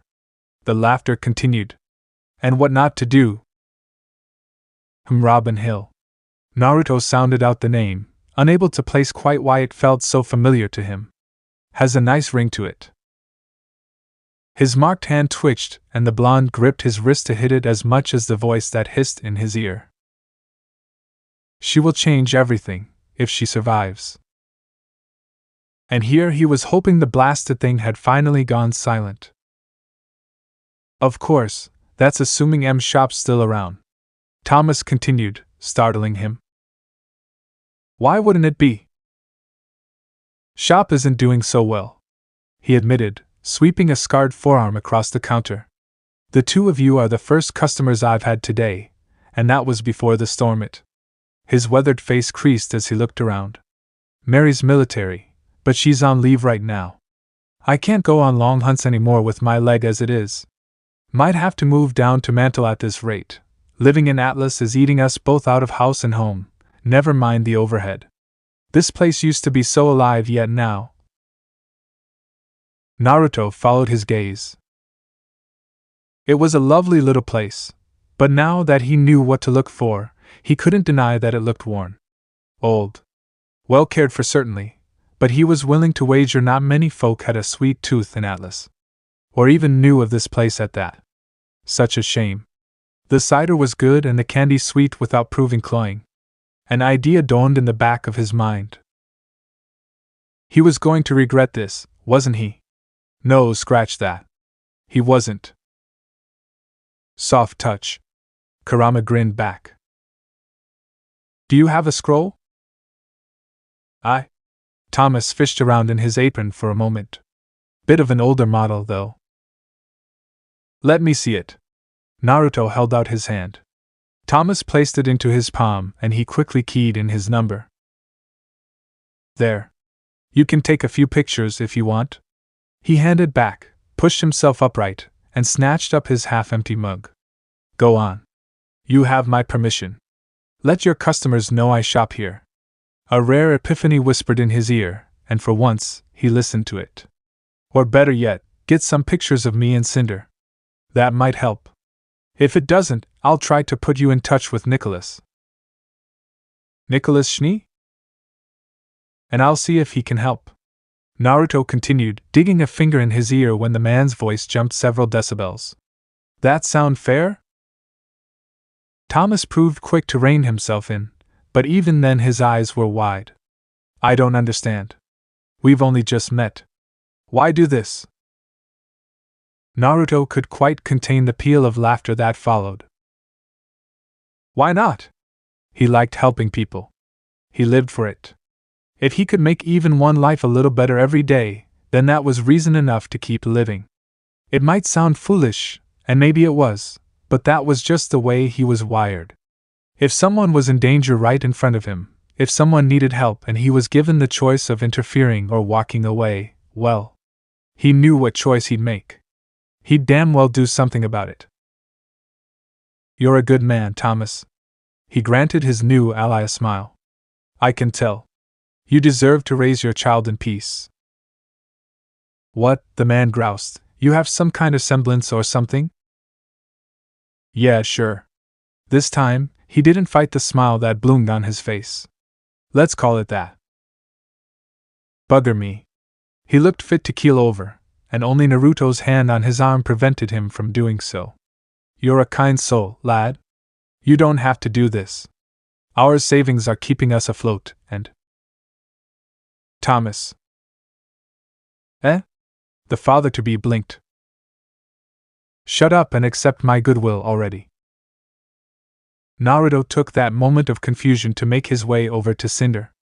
She saw him coming and skittered away, pretending not to be eavesdropping, to be fascinated with the shelves. He wasn't fooled for a moment. His sixth sense told all. He could feel the anxiety eating away at her again. She was a nervous bundle of stress and confusion once more. Thirsty? He offered her his mug, only to frown and set it aside when she refused it. All right, that does it. Spill the beans. She looked away. Spill what? You're angry with me. Naruto blew out a sigh and ran a hand through his still damp hair. If not me, then something I did. I'd like you to tell me why. Her little shoulders tensed. It's nothing. There it was again, the fear. He thought she'd lost that. I'm not going to hit you for speaking your mind, Cinder. Naruto said as much, careful to keep his hands firmly in the pockets of his trousers while presenting as least threatening a profile as he could do her. Go ahead, tell me what's wrong. You're sure? Naruto nodded. Cinder blinked, frowned, took the reprieve for what it was, bobbed her head once and. Do we have to give that stupid cat a weapon? She doesn't deserve one. Well, he should have expected that explosion. With that remark, Naruto was suddenly and intensely glad that they'd left said faunus back at the manor. Cinder's remark would have sent her into a rage. Cinder wouldn't have backed down, they would have fought, and then the three of them would have been flung back into the blizzard. Thankfully, Sienna wasn't here. Cinder was, however, and she looked fit to spit. Or cry. Whichever came first. Yes, we do. He sighed. It sets a bad precedent otherwise. But what about me? Naruto blinked, not understanding. What about you? Cinder made a noise that sounded vaguely like a sob. Watery amber eyes glowered up at him, and he realized she really was about to cry. She must have felt like he was belittling the gift he'd given her. Nothing could ever be further from the truth. He'd asked what's to make because he knew it would bring Cinder happiness, something she'd not had much of growing up. Now he'd made her feel like a burden instead. Damn it, he needed to stop putting his foot in his mouth like this.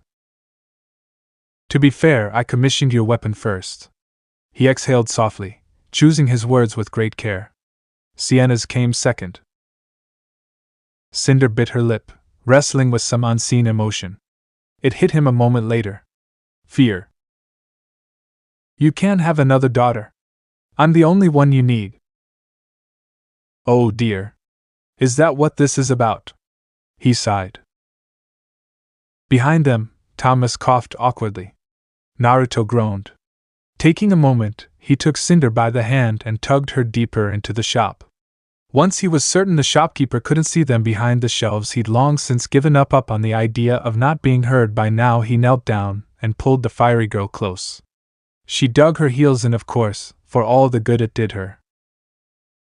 You silly girl, he said as he hugged her tight. Come here.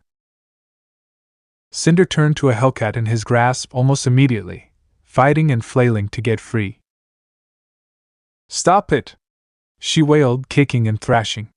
You're a liar! Let me go! I don't believe you! You're trying to trick me! Nope. Never. His laughter stopped in her tracks. You're stuck with me now. I'm never going to let you go. Neither will Willow. Her lower lip trembled as her chin came down over his shoulder. But you said? Yeah, well, I didn't mean that. Naruto cut in quickly. I spoke without thinking. I'm sorry. Look, I may not be that old, but it doesn't change the fact that I took responsibility for you that day. You're my kid, alright? He couldn't quite keep the rush of heat from his face when he said the words. Nothing's gonna change that. No one's going to take your place. If they try? He grinned. I'll kick their ass. Cinder made a keening noise through her teeth. Really? Damn it, now he was embarrassed again. He wasn't even old enough to be her father, but there was no denying Cinder looked up to him all the same. He had to set a good example for her. That meant trying to explain himself, even if he felt like a fool for it. Naruto pulled her back to arm's length and held on, locking her in place. Even if I do have other kids someday, it won't change anything. He smiled at her in what he hoped was a reassuring manner. It'll just make you the eldest. Her brow rose and he hammered his words home in that tiny moment of weakness. You were first, Cinder. You'll always be first. No one can take that from you. Not me, not Willow, and certainly not Sienna. Now it was Cinder's turn to blink. You said I'd be the eldest. Yeah, like a big sister. He booped her nose. Sounds grand, doesn't it? Something fearful flickered in her eyes as she scowled at him. You won't abandon me? Even if you and Willow... Naruto coughed to hide his embarrassment when she trailed off. That's That's not going to happen for a while yet. Maybe in the future. You'll be older then. Her mouth opened and he barreled on. Much older. Her brow drew down again, not stormy, but eager. Promise? Yup. He ruffled her dark hair. Willow, and I won't let anything happen to you. Do you know why that is? She shook her head slowly, eyes never leaving his. And in that moment, Naruto let the mask slip. Cinder wanted honesty? All right. Honesty it was. She'd get the full, unvarnished truth. Because you're my daughter. He pressed his forehead to hers, willing her to hear the honest sincerity in his voice. You're not just a Schnee. You're an Uzumaki to me. If someone lays a hand on you? His eyes met hers as he growled the words, remembering what she'd suffered. Their hand comes off. If someone gives you a sour look? Little Cinder drew in a shuddering breath, trying to speak, but he smashed through her fear, through her anxiety, through her everything. Yeah, they're going blind. If someone calls you a street rat? He mimed a yanking motion. I'll pluck out their tongue. Do you understand? It was true, too. He'd never let her go back to the hell he'd seen in Marital. Never again. But now Cinder had gone terribly silent. For a moment he feared he might have broken her. Her eyes widened. Narrowed. Blinked. Her lips parted, but no words emerged. Not even a noise. A thread of doubt wove its way into Naruto's heart. Had he said it wrong? He'd been honest, just as Thomas told him. Maybe a little too honest? Hello? Naruto waved a hand before her face. Remnant to Cinder? You there? Papa! Breath burst from his lungs as she slammed back into his chest, fingers tangling in his sweater. All right, there you are. You had me worried for a second. I'm sorry, she bawled against him. I'm sorry. Her words dissolved into tiny hiccups as she held on for a moment more, afraid to show weakness. And then he felt he damn burst. Her tears soaked his shirt. Naruto didn't fidget. Didn't complain, even when his legs began to fall asleep. He simply held her. He wasn't sure how long for. Seconds? Minutes? Hours? It could have been any one of the three. Finally, she went silent in his arms. You good? He asked softly, stroking her back. Should I call Willow down here? She might even come, too, if she knew Cinder had broken down like this. You don't have to let go if you don't want to. His daughter laughed wordlessly as she pulled away. It was a child's laugh, not the laugh of an orphan. No, I'm better now. Great. He released a breath he hadn't realized he'd been holding. Willow would have killed me if she saw you crying. Speaking of which, Cinder planted both hands on her little hips. You need to make up with Mama. Mama? Oh, we are never letting Willow live this down. Not you too. Now it was Naruto's turn to fling up his arms. I will, alright. I just don't know how to go about it. And he still didn't.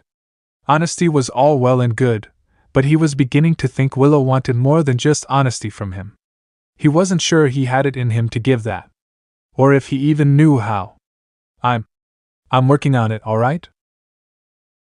Her little nose wrinkled in confusion. Did you try banging her? Kurama howled with laughter. As did Thomas. Naruto nearly choked on his spit. Cinder. What? That's how it works in Marital. She grinned, and for once it was an honest smile, the smile of a child who felt all was right with her world. Even now Naruto could feel the last of her fears evaporating like so much mist, dread burning away to be replaced by staggering confidence. Unfortunately, that also meant she felt comfortable enough to run her mouth again. To laugh, even. Well, this isn't Marital. And don't cackle. He flicked her forehead and shook his when she swatted at him. What do you think you are, a demon lord or something? Boys won't go anywhere near you if you act like that. Don't care about boys. She sniffed imperiously. They're icky. A blonde brow rose at that and she fixed him with a scowl. Not you. You're better. You're not some stupid boy. You're a man. Yes, we've been over that. He patted her head. You're making me feel old. Rather than fight, she leaned into his hand wholeheartedly and latched on. Say, what happens if Willow and I don't make up? He asked on a whim. Cinder turned a bleak look on him.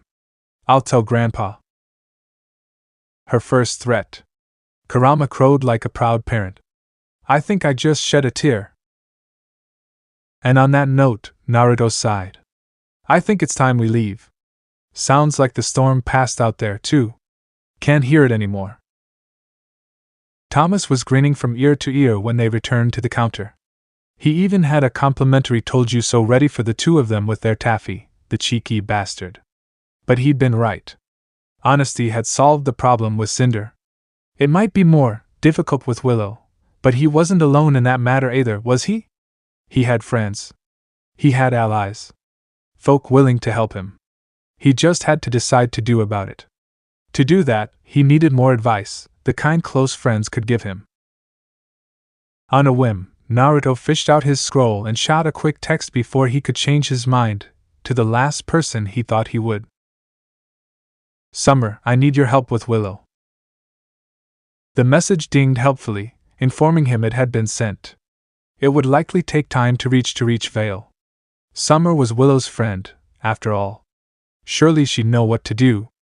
He caught Cinder giving him a baffled look, still unable to read as she was. Perhaps it was best not to mention this to her. Where Summer went, Team SDRQ followed. He could only hope they'd stay in Vale and talk to him through his scroll. He didn't think the Schnee Manor was ready to handle those four again. Kurama whined in his head. Actually whined. What have you unleashed? She'll never let us be after this. I'm just asking for a bit of advice. What could possibly go wrong? Everything? She'll come here herself. Nope. Deny. Nah. So, kiddo, Thomas asked suddenly, piercing the veil of his thoughts, have you made up with your old man? Naruto found Cinder's face a curious study of contrasts as she clutched to his hand. She didn't answer, instead choosing to gnaw on the taffy he'd gotten her. The rosy hue of her cheeks told them all they needed to know, further reaffirming his hopes in her. There was good in this girl. She just needed someone to guide her. You'll be a good father, Naruto. A beefy hand clapped him on the back. Gah! Praise! His one weakness. You probably won't be half bad yourself. Have some faith. With that said, the two of them bid their goodbyes and donned their coats quickly, the once damp material having dried quickly on the heating rack. Then, with one last promise to keep in touch and return someday soon, they sallied forth into the cold once more. Behind them, Thomas shivered as a fresh surge of frigid air slapped him in the face. Really is a strange storm, this. Once outside, Cinder was quick to exercise her daughter privileges. By now, Naruto wasn't even surprised when the spry little thing climbed on his back like a monkey. He simply gave in and let her clamber atop his shoulders without complaint. He'd come to expect such from her by now. At the end of the day, Cinder liked to be held, whether she was doing the holding or otherwise. She did it to remind herself that he was real. That should have worried him, but you just found it so damn adorable. Now that their argument was behind them and that proverbial bridge had been reinforced, he found the walk back to the manor all the more satisfying. Although it was still snowing outside, the worst of the storm seemed to have fled, leaving behind a bitter chill, but none of the horrible sleet and pelting drifts of before. Cinder tried to catch snowflakes with her tongue when she thought he wasn't looking. So damn precious. It didn't make the going any less treacherous, however. Even with the wrath of winter well behind them, the streets were still slick and the footing treacherous. Well, if you weren't a shinobi. A simple sheen of heated chakra against his boots was all it took to keep Naruto plodding steadily forward. Where others might have slipped and slid, he walked ever forward, unflinching as the path began to slope under his feet. He could see the manor in the distance now. They'd arrive in half an hour if he kept up at this pace. And before sunset, too. No doubt everyone was worried about them. Cinder tugged his hair, seeking his attention. "Why couldn't we have taken the limo?" she asked. "It would have made today a lot easier." "Well, there's 3 reasons for that." He laughed, breath fogging into steam. "For starters, I thought today would be a quick trip. Second, if we had used the car, you and I would probably still be fighting." Her lips pursed, but remembering her breakdown, she didn't dare speak out against it. "And the third?" He wiggled a blonde brow up at her. "Paparazzi." "Fools!" Cinder hissed at the word. "We should kill them." "I wouldn't be above cracking a few skulls, but no, we can't do that." It went without saying that journalists would have stalked any car leaving the manor like a pack of Beowulfs. Neither of them would have had a moment's peace. Cinder deserved better than that. She already missed out on nearly 10 years of her childhood. That was a lot of lost ground to make up for. And she couldn't well have that with cameras hounding her every step now, could she? Say what you would about Naruto Uzumaki, but when he got attached, damn it, he got attached. "So, what do you want for dinner?" he asked instead. "Dunno about you, but I'm starving." Her eyes lit up. "Anything? I can pick anything, and the chefs will cook it?" A commotion up ahead spared him the indignity of a reply. "Get away from me!" Naruto's head whipped toward the sound, boots crunching against the ice as he ground to a halt. Cinder heard it as well and slid down his back, freeing up his arms and immediately seeking shelter behind him. Good. She had weapons now, but she didn't know how to use them, which meant she wouldn't rush into a fight foolishly. His artificial limb clicked into place, folding out to form a shield well above his fist. He swung it back, keeping it near her at all times. Better safe than sorry. No attack came, but another shout did. "There!" Kurama snapped. "In the alley on your left. 3 blocks down." "Cinder! Get behind me and follow closely," he barked. "If there's trouble, I want you to hide." She obeyed instantly, seeking the safety of his back. Without warning, the storm shrieked back to life around them, all boiled anger and emotion, fear and terror lashing out at everyone and everything within reach. Storms didn't have emotions. He had to sprint now to make any headway, trusting that Cinder would do as she was told and keep behind him at all times. Another cry went up ahead of them. "I said leave me alone, blast you." The ring of steel clashing against steel reached his ears. Someone was fighting, and fighting hard. He summoned a pair of shadow clones, ordered them to hang back with Cinder, and bolted. Swift steps carried him up and around a building, then quite suddenly the blizzard was gone. Rather, he broke through and gone. He nearly blundered right into them before he realized what was happening. A dark shape hurtled toward him, radiating anger and hate. An axe flashed at his face. Instinct took over. He swung. Metal met flesh and the latter yielded with a crunch. A body hit the floor. He found 6 masked men surrounding a woman in dark blues and white robes, her face hidden by a strange cowl. One of them held a knife under her chin, forcing her into stillness. "No, wait." He told a lie. There had been 7 before he'd accidentally laid one of them out. Now others turned to face him and... What the actual hell? While such a sight was more than enough to rouse an ordinary man's temper in any situation, it was the bodies surrounding them that truly startled Naruto. There had to be at least a dozen of them, some frozen, others burned, still more violently hacked to pieces by some unseen beast.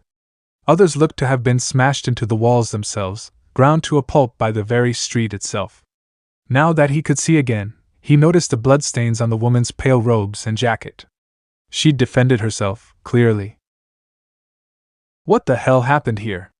She's just a little thing. The storm couldn't have done this. Doesn't matter. We're putting an end to it. Naruto snarled and cracked his knuckles. What's all this now? He pushed some chakra into his voice, amplifying it as he stalked forward. Get away from her! Oh, good. Rather than panic, the woman perked up as he approached. Someone finally noticed that ruckus. Ruckus? Was she referring to the storm or her shouts? Something was off here. She was too calm. She didn't seem to care that she had herself surrounded, barely appeared to notice the knife tickling her throat. And the way she spoke was downright old-fashioned. Charming in its own way, to be sure, but baffling all the same. Get back! The knife wielder latched onto her shoulder as he approached. She's coming with us.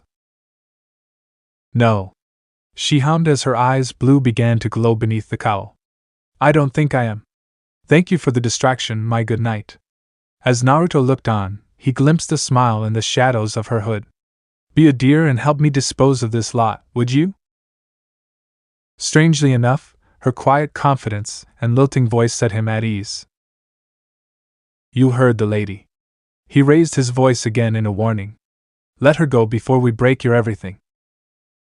One of her captors snarled. Ha! You and what a warg? His words warped into a squeal as a torrent of glowing ice erupted across the fingers holding the knife and raced across the length of his arm, encasing it up to his shoulder. He tried to backpedal, tried to get away, but the woman simply reached out and pulled him close, embracing him from behind. Yet more ice sprang from her fingers as she held him tighter, that frigid element lashing out with an eerie hunger, spreading rapidly across his torso like vines of pure hoarfrost. One of his companions lashed out at her with a short sword, and in turn she used her victim as a shield, taking the blow low in the ribs. A wet gasp arose, and it wasn't her own. Now, the woman tittered into the man's ear as his fellow balked. That wasn't very nice, stabbing your friend like that. I thought there was loyalty among thieves. In a single seamless movement the woman leaned forward and pressed a palm to the swordsman's face.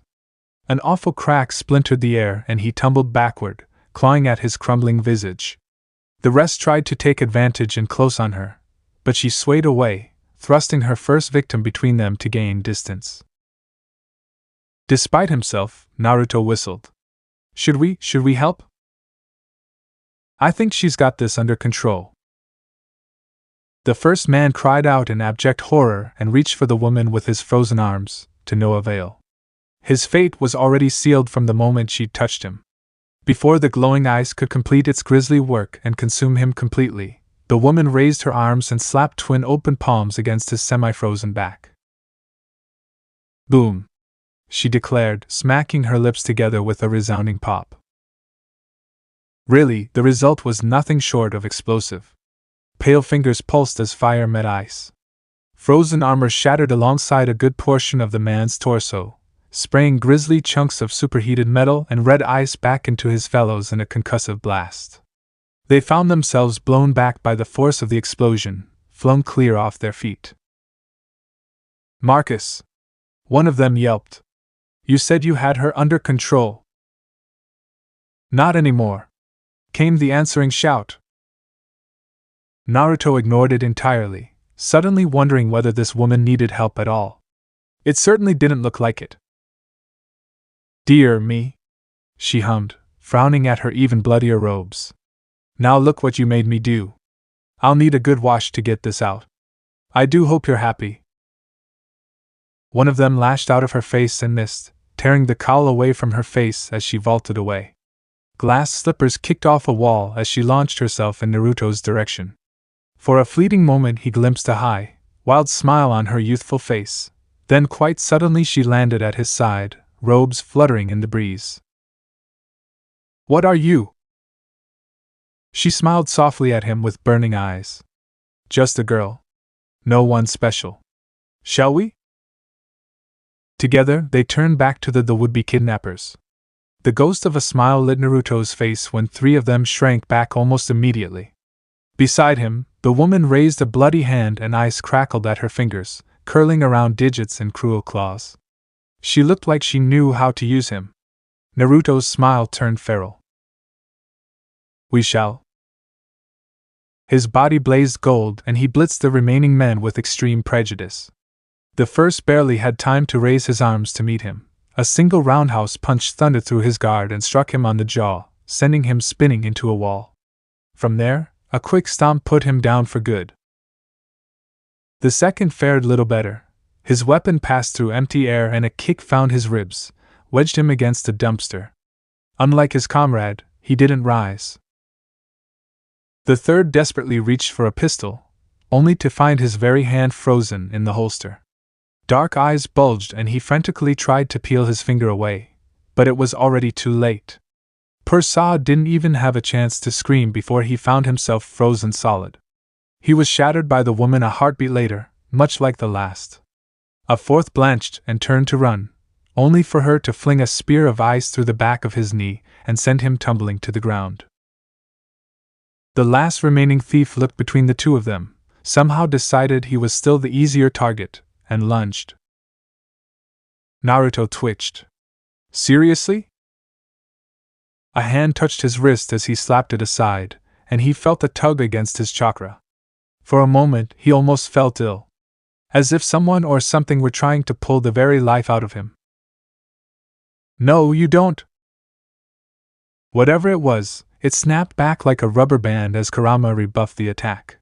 Whatever he'd thought to attempt, the thief paid dearly for his arrogance. Clenched knuckles barreled into the side of his face and sent him spinning away into the wall with a harsh crunch. A tooth whistled free and struck the floor, but for some reason the bastard got back up again. What's with your semblance? He drawled. My client didn't say anything about this. Don't have one. He cracked his knuckles. Surrender. Nah, the newcomer grinned. Don't feel like it. Naruto's right eye twitched and he blurred back into the stranger's guard to smash a furious Rasengan into his gut.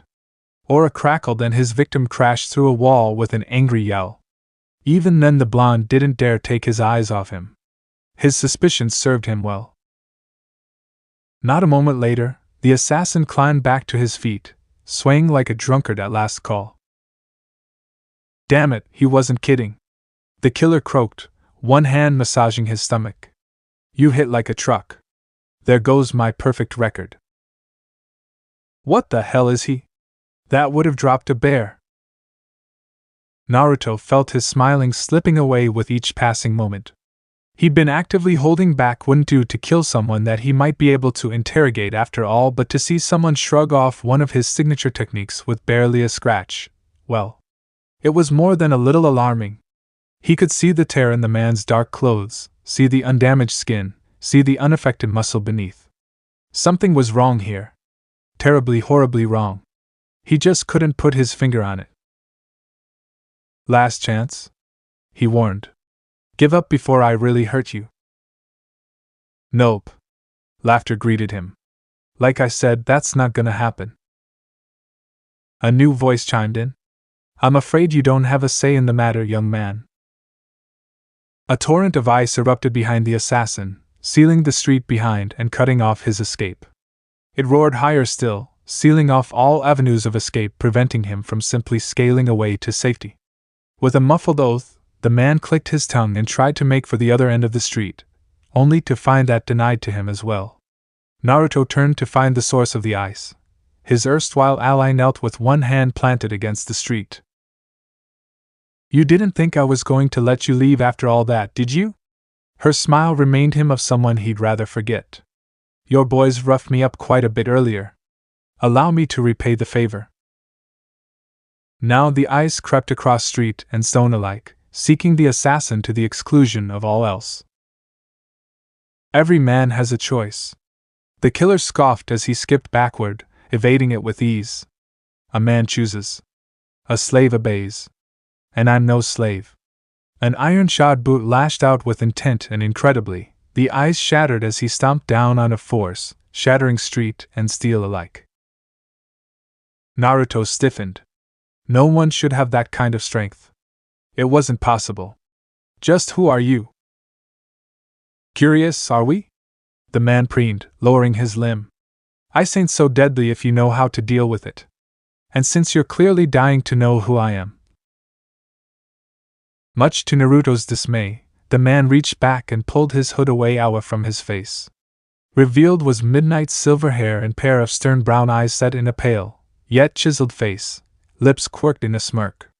A thin line of blood dripped down the corner of his mouth from where he'd lost a tooth, yet when that grin grew, he saw only pearly white teeth. I knew it. Regeneration. Kurama spat the word like a curse. Didn't think we'd see something like that here. I'd say it was his semblance, but that couldn't be now, could it? He'd displayed many of them. Far too many. I go by plenty of names these days.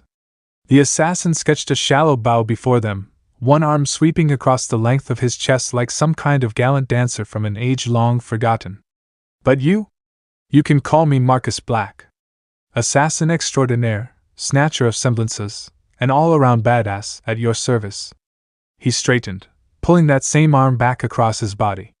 You'd do well to remember my name. Those eerie eyes of his flashed past Naruto to lock onto the young woman behind him. It's going to be the last thing you ever hear. Why expose himself here and now? It seemed foolish, downright arrogant even. Naruto's mark pulsed again, setting his hand afire from within. Avarice. Greed. Everything will be mine. Some assassin you are.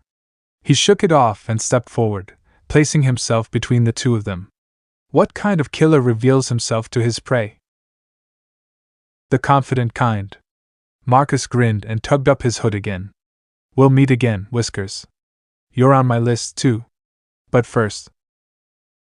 Instinct shrieked and he dove forward, even as the older man drew a pistol and squeezed off a trio of shots. He flung up his shield arm to protect himself, but the dust rounds never found him nor did they strike the woman behind him. Too late, he realized the man's intended targets. 3 shots. 3 cries. 3 lives snuffed out in the blink of an eye. His senses told him what he would find even before he turned around. The men he disarmed were already dead where he'd left them. There was nothing to be done but balk. Why would you shoot your own allies?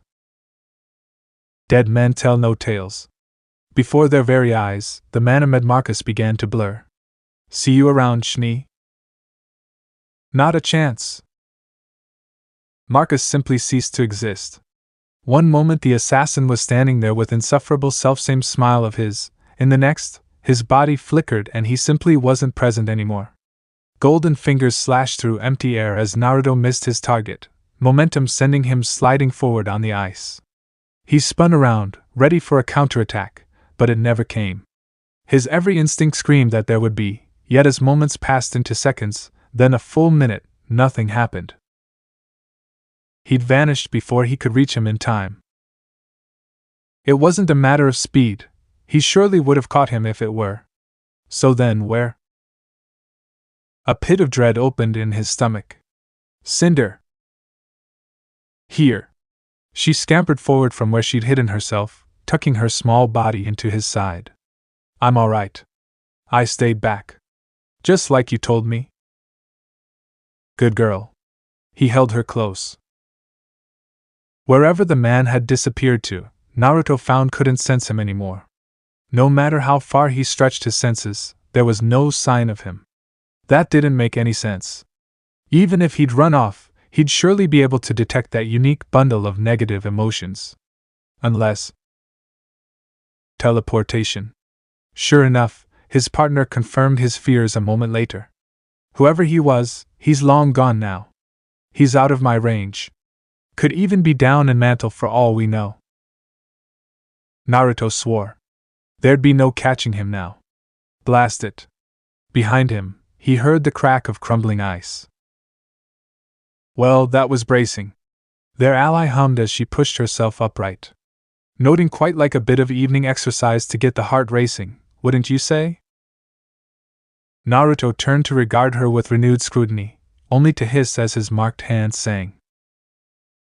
The moment their eyes met, something sparked, and it wasn't his emotions. This woman was ice personified. She was cold yet warm. She was the blizzard. Winter in its prime. The power was hers to command, and though many lusted after it, none could touch her. She was strong yet isolated. Alone. Her days were already numbered, as were all those who had come before her. Time would be the death of her, not battle, the years slowly stripping away her strength until her mind was gone, and only a shattered shell of herself remained. Maiden. A strange, unfamiliar voice whispered in his ear. Winter Maiden. Destined to fall. Destined to be cut down. Naruto batted it away with a growl. Don't let me die. Those eerie words invaded his head, pervaded his mind without warning, each one summoning a fresh pang of pain. He sucked in a sharp breath through his teeth, and the words turned to so much mist in his mind, gone but not forgotten. He cast a glance at his hand, alarmed to find the fingers there trembling. He forced them into a fist and clasped his wrist with his artificial arm in a vain attempt to make the spasms cease. Knock it off, he gripped his arm, willing the damned thing to be silent. It took every bit of his strength to bring his rebellious limb back under control. That was new. His new mark had been relatively quiet since he'd first met Team SDRQ. It hadn't made a peep when he met Callie and Sienna. Why was it acting up again? Why here? Why now? Why like this? His mind was reeling, still off balance from whatever fell vision had been forced upon him. All right, calm down. Breath. In and out. In. Out. A hand came down on his shoulder, jarring him back to reality. Are you all right? She couldn't be called young, but neither was she old. He'd place her in her late 30s to early 40s at best, but even then he couldn't be wholly certain of her age. Hers was a distant beauty, lovely to be sure, but in a distinguished, almost regal manner. Her hair was the palest of sky blue, steadily going silver in places. Sharp and blue. Like ice, he thought. Were those flames? Burning in her eyes? Naruto blinked and they vanished, leaving him to wonder if he'd imagined it at all. No, he was sure he'd sensed something from her just now. Not chakra, or even aura, but a different feeling altogether. For a fleeting instant he found himself thinking of an older Willow. Wait. Where had that thought come from? Is there something on my face? The blonde blinked, realizing he'd been caught out. No, he coughed into a fist and stepped back. You just remind me of a friend. I do? Those bright blue eyes blinked as she tilted her head to regard him. Whomever might that be? To Naruto's senses, they burned impossibly bright, as though lit from within. There was something odd about this woman. In his mind's eye she burned with energy, cold blue light made manifest. But there were other elements there as well. Earth. Water. Fire. Air. Her being was a veritable fountain of energy, waiting to be unleashed at a moment's notice. Yet she held those forces in check. For all her earlier savagery, she held herself now with impeccable poise. Her smile was an honest one, and the relief in her eyes almost palpable by comparison. Come now, don't stare like that, she chided. You'll make me blush. You fight good, Cinder chimed, capturing their attention. How did you do that trick with the ice? Was it a semblance? It's you fight well, Cinder, Naruto corrected with a wary smile as he pulled her closer. We'll work on your grammar later. Sorry about that, miss. Oh dear! Where are my manners? The woman lifted her skirts and curtsied deeply. My name is Freya. Most call me Freya. My thanks you have, for my timely rescue.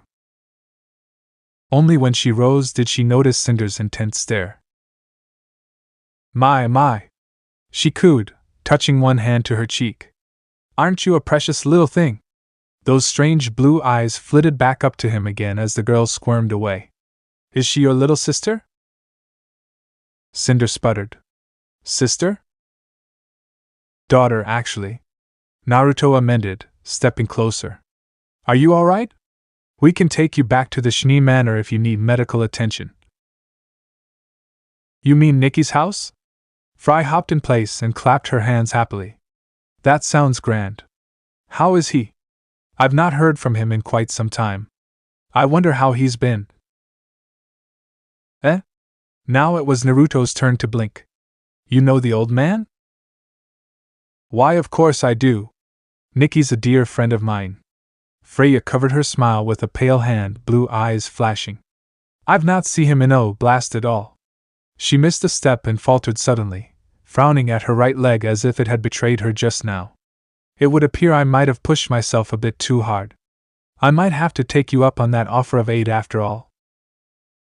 I'll say. Cinder whispered. You're bleeding. Naruto rounded on her. The young woman blinked and looked down, following his gaze. Her eyes widened as she beheld the spreading spot of red on her dress, just below her ribs. She'd not noticed it with her coat. Neither had they. Trembling fingers touched the wound and came away red. A spark of fitful flame guttered out in her gaze. And yet she did not panic. Even as her face went pale, she turned and looked at Naruto. A trembling arm stretched out towards him. Would you be a dear and catch me? She asked breathlessly. I think I'm about to faint. Naruto dove forward just before Freya's legs buckled beneath her. Just as well, too, because the winter maiden crumpled bonelessly in his arms. Any attempt on his part to rouse her failed spectacularly. When he laid one hand against her forehead, he was alarmed to find her skin eerily warm to the touch. Even when he threaded some chakra through his marked hand and tried to push it into her body, she didn't wake. Willow ain't gonna like this. Footsteps reached his ears as he rose, rapidly approaching from the north. Whoever they were, they didn't feel like friendlies. A wash of negative emotions only served to confirm his suspicions. More of the last, more men come to attack Freya, and he still didn't know why. He couldn't just leave her here, but something told him taking her to a hospital was even worse of an idea right now. If this group, whomever they were, had the gall to attack in broad daylight, a hospital raid wasn't out of the question. That left the manor. It was still nearby after all, in the opposite direction, and moreover, heavily guarded. At top speed, he could be there in a moment. Cinder. Naruto blew out a sigh, decision made as he pulled Frye's limp form into his chest. Up on my shoulders. Quickly now. Hold tight. She complied immediately, wrapping her arms around his neck for dear life. Blue eyes burned red as Naruto bolted away in a flash of golden light. And the world of Remnant changed that much more. So this part ends here. Alright, that's it for today's video, guys. Let me know in the comment section how was the story, and also don't forget to like, share and subscribe. I will meet you in another video. Bye bye.